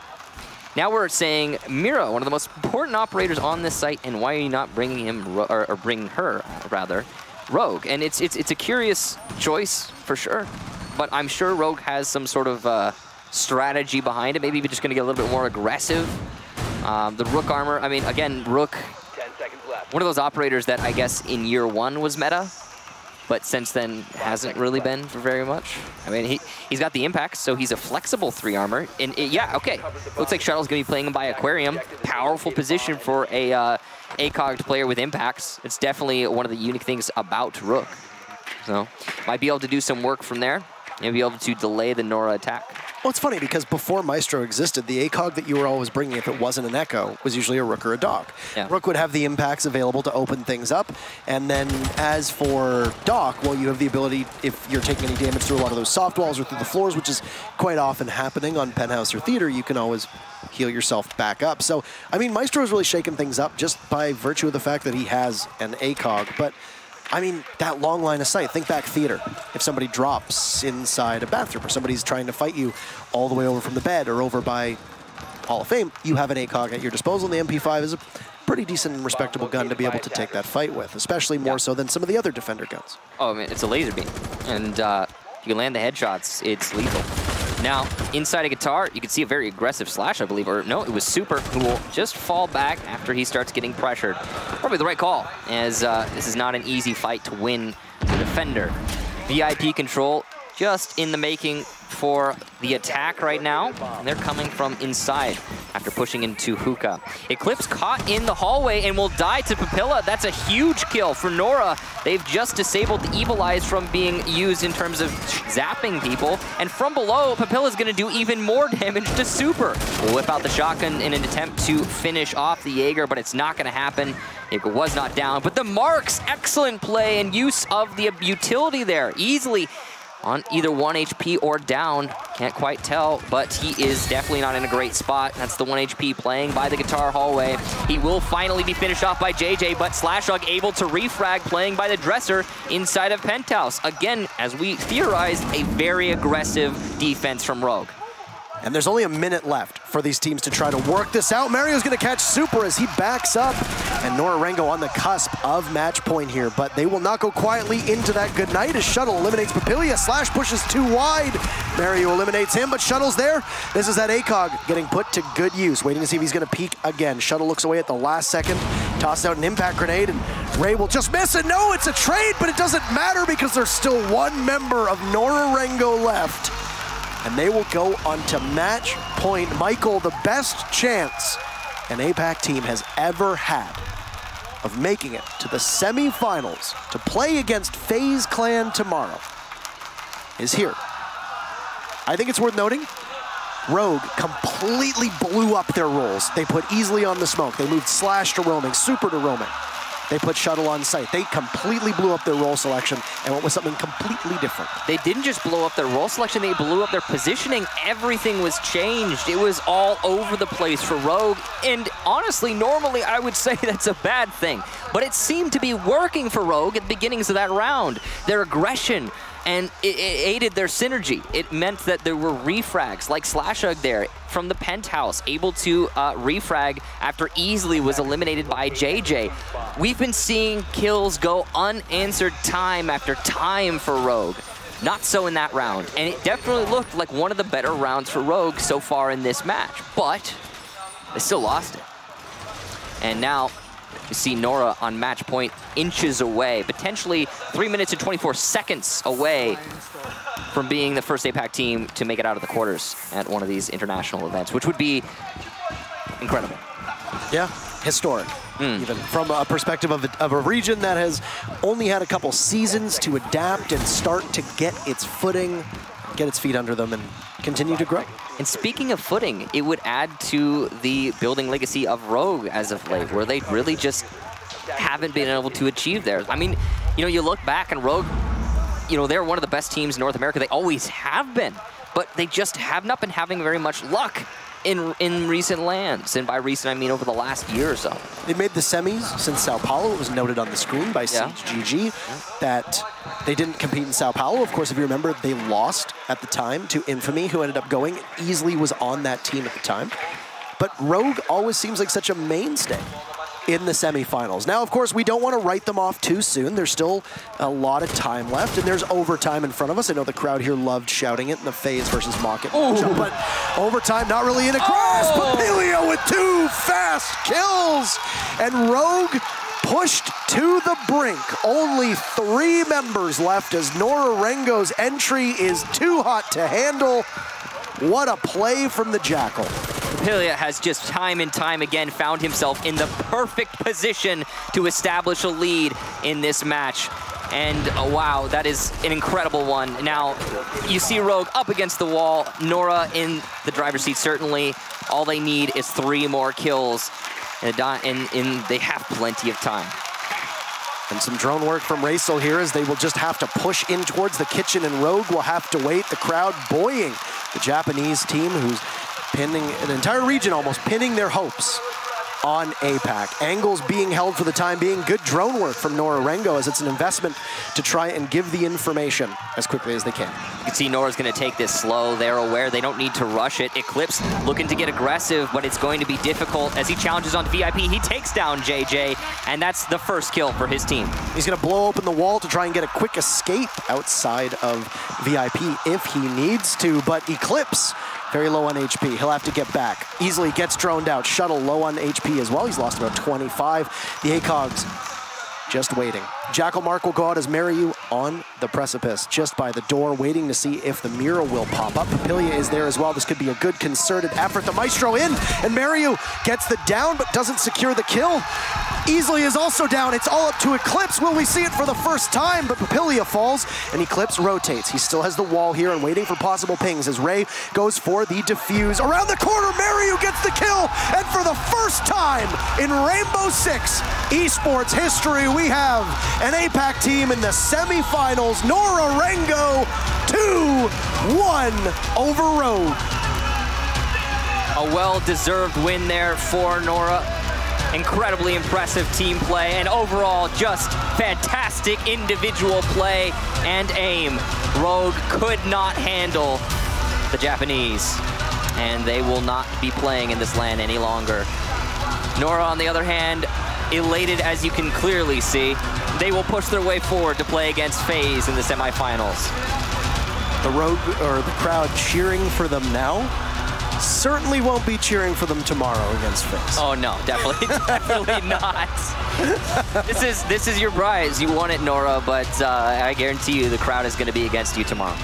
And the rubber match between these two teams, the grudge match that happens here, goes 2-1 in favor of Rogue in Atlantic City. We wait almost 6 months for the rematch, and boy, what a match it was. Nora Rengo obviously elated, but this has to be a heartbreaking defeat for Rogue. I mean, we talked about it a couple times already through that match. It's the case that Rogue, they've looked so good for so long, but they've not been able to break out. They haven't been able to get their win. And it's disheartening. You see them come to all these lands, and it's very much the story of ENCE. You know, ENCE, one of those teams that they went to every single land for so long, then they got relegated out of Pro League just after getting their very first win. But we haven't really seen it for Rogue. I mean, they just haven't been able to break out yet. It's very difficult for these teams to grow in a region that is quite geographically isolated. Yeah. Of course, the 4 sub-regions have come together every single season for the APAC LAN, which happens previously in Australia and now just coming into Tokyo. And Nora Rengo, as a story, have just been getting progressively better and better. And I mean, for a while there, it looked like Fnatic, who's up next against Evil Geniuses, was the team that was carrying this banner for APAC. But over the last 2 seasons, it's been the real story of Nora Rengo, and they just look like a team that is on the rise, and it was a close one, and it took quite a while, but they get the victory over Rogue. And that's it for us. We'll throw to the analyst desks to talk about that match that we just witnessed.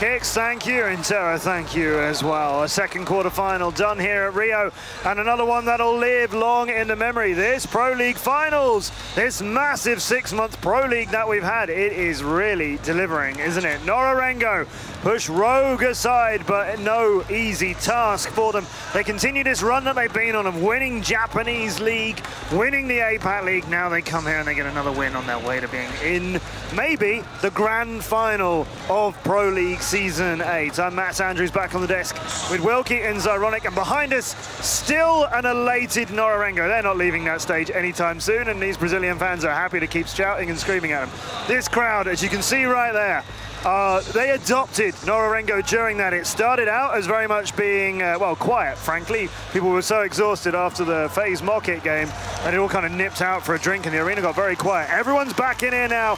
Everyone is standing right now in respect for both of those teams, but mostly with the chants that grew towards the end, mostly for Nora Rengo, and they have delivered.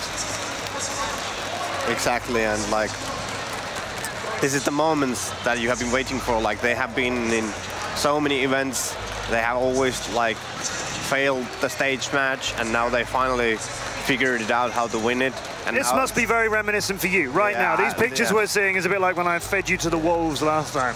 Yeah, like I can relate to those moments, and it's something you can always remember. I never regret that. I'm so glad that happened. Yeah, look at them. There you go, semi-finalists. And as Interrobang was very correctly and wittily pointing out, yeah, enjoy the applause while you're getting it, Nora Rengo, because tomorrow it's going to be all the other way around, because it's going to be Nora Rengo against FaZe Clan in our first semi-final tomorrow. That's going to be a fight now. That's a fight Nora Rengo can win too. That's going to be one of the best death matches I think we can That's a ask for. That's a gunfight. Isn't it? Yeah, they're both just going to run at that. We need 5 Ash operators for tomorrow. Like, that just needs to be a thing. It is a bit of a showboat match, that one. I can't wait to see what Mario does. I can't wait to see what Astro does. We're going to have a really, really good fight. We've got 2 more quarterfinals to come to later on today as well, so don't worry, we're not done yet. It is a mammoth day of the first day of our Pro League Finals weekend. So let's talk about Rogue in that, who nearly had that semi-final spot for themselves, but yet again they leave us, this time a little bit earlier than they did when we were at Atlantic City, Season 7 Finals 6 months ago. It was Rogue who came out on top. Why not this time? Well, I think it comes down to the fact that, like we talked on the pre-match, that when you think you've got it all figured out, but then you play against Nora Rengo, which just does that random aggression all the time, you can't really figure it out so much. You just need to adapt all the time. But that's a team. Remember I said Walker had very clearly stated in an interview that they are good, very good in his eyes, at executing pre-planned strategies, but not at dealing with the unexpected against them. So I guess they feel like delivering some unexpected stuff to other people might work out for them as well. Yeah, it might be for them when they defend or attack, but it was same when Rogue tried to attack. Nora Rengo just jumped out all the windows, peeked all the doors, just came outside to hunt them down before they can even enter the building. It's really annoying to play against that play style. And let's be fair, while Nora Rengo might say that they feel very confident on their executes, I don't think they realize how good they are in gunfights. They win every duel that matters. You were saying as well that, and I mean, we can be a bit harsh now because they're celebrating their victory, but on Consulate, when they started, most of the rounds that they lost were close to a throw. They had a C4 death. They had the first 2 rounds. One of them they didn't have enough time and jumped out, right? And they struggled to finish off the rounds there. And then when we get further in the maps, they start loosening up a bit and playing a bit more aggressive. We saw a Twitch pick where the Twitch drone was never used. Yeah. It didn't even look like it was intended to be thrown at any point. Like, that was just picked for a gun.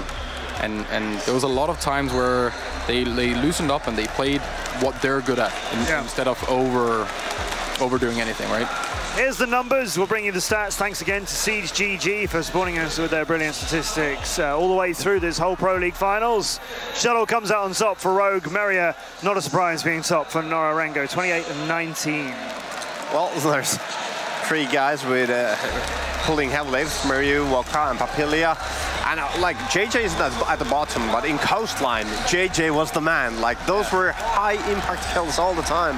Like, your support character pretty much was pulling your most important kills in the coastline. I mean, he finishes this set with a 0-80 on his KD, right? Yeah. But we saw him get the entry frag in one of the rounds, then instantly get a 2K to finish off that round.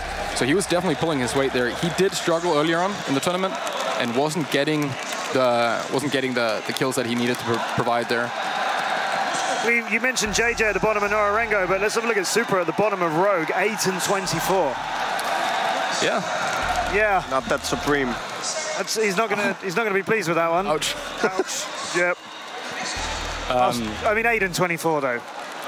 I feel like there was a lot of weight on Eclipse to perform in certain situations where he had to win some gunfights that. Yep. In all fairness, he did really good, but Nora Rengo's gunfights and the duels, almost everything that Rogue got was crossfire setup. It was strategical play and working together, and they lost a lot of their drones, so that makes it really hard to do that later on. And Nora Rengo didn't really care. They just walked in and, like, on Coastline, they Rogue baited a kill by sitting in 90 or L hallway, and then having Super on the stairs shooting for a drone hole when Nora Rengo came in. And that whole round is where it ends with JJ getting, oh no, sorry, one of Papillion, I think, getting a massive amount of frags and coming back in. Like, they had no business winning that round without. That's what we said about Nora Rengo before, isn't it? They win things they have no right to win. Even Rogue know that's coming, and like sometimes you just can't stop that, particularly when it's a team that Nora Rengo is pulling the trigger. But it was messy though, wasn't it, Wilkie? I mean, as a game, like another three-map game, we've had many 2-0s at Pro League finals before. We're not getting them so far. Yeah, it was really messy on like all the maps, but in the end, I think it comes down to that you weren't helping your teammates. Like you allowed Nora Rengo to pick your guys one by one. If you play together, at least try to trade the kills, play close to each other. Like you're not more than one room away from each other, even on defense. That there's always someone to help you out. I think it would work better against a team like that, that's just trying to get those 1v1 duels and winning those. Because they want to have them, so don't let them, don't give it to them. Yeah. It's also surprising in a 3-set series coming in with, like, even in the latest rounds we saw, they were still, like, Nora was going in doing one-man entry frags. Like, they didn't necessarily have backup. They weren't worried. They were, you know, as focused as they were in the start, and they were actually hitting more shots later on, right? The Jackal last round walks in, gets 2 right off the bat. Like, normally you'd see more prep work for that to be possible. Yep. You can just hit them. They're damn fast. At that stage, just hitting them. Let's go back to map 2. Let's take a little bit of some action that happened on Oregon and talk about why the top floor of Tower is so important, and take us through that part of that round. Yeah, so Rogue actually comes out on top of this one. It's a very, very good show of why some spots on maps are really, really important. T3, as many people call it, or the top balcony here of Tower, they end up being in a 2v4, and I mean, statistically, that shouldn't be something you win, right? They still have some gadgets and some guns left, and they need to plant here as well. So they managed to get the plant, and then just because they have that balcony and that is clear, now easily is going to finish his plant and get out on top of a roof or attic roof and then cover it from there. But if they couldn't get T3, that would never have worked. Yeah, but also the plant spot that easily planted the diffuser was really crucial to able the victory from this round. Like, he put it to the corner of the window so that when he's here on top of the attic, he can actually see the diffuser all the time. So there's no way the defenders can defuse it without easily being able to see them. Yeah, and here we see them trying to sneak away with it, but like there is just enough space for him to stop it. He tries to body block to maybe see if they can get the diffuse off, but they can't just jump out of the windows because that's not favorable either. He could be hiding on the opposite side of the roof, so probably for Nora the best thing to do in a situation like that is either to have someone run out downstairs to make sure that he can't push out and actually get the window angle, or climb up again. But it's also risky. It is very risky. Yep. Bracket update for you then. We can now determine who's in the first semi-final. And as we mentioned, FaZe Clan will bring their many fans into a scrap with Nora Rengo that we can really look forward to, which will be the first one coming to you live from Rio tomorrow. Both semi-finals and the grand final tomorrow with the new operation reveal in between. You won't get the new operators or the new map today. It's always on finals day. You'll get it tomorrow. You'll get Evil Geniuses against Fnatic, though, live from Rio next. Later on, G2 will face Immortals, and this crowd will erupt as we close the Jeunesse Arena for the first day of our finals. But before that, Evil Geniuses. The other team here are here out of NA, looking to keep the American dream alive. Fnatic looking to do what Nora Rengo did and get an APAC team getting another result over North America. Will it happen?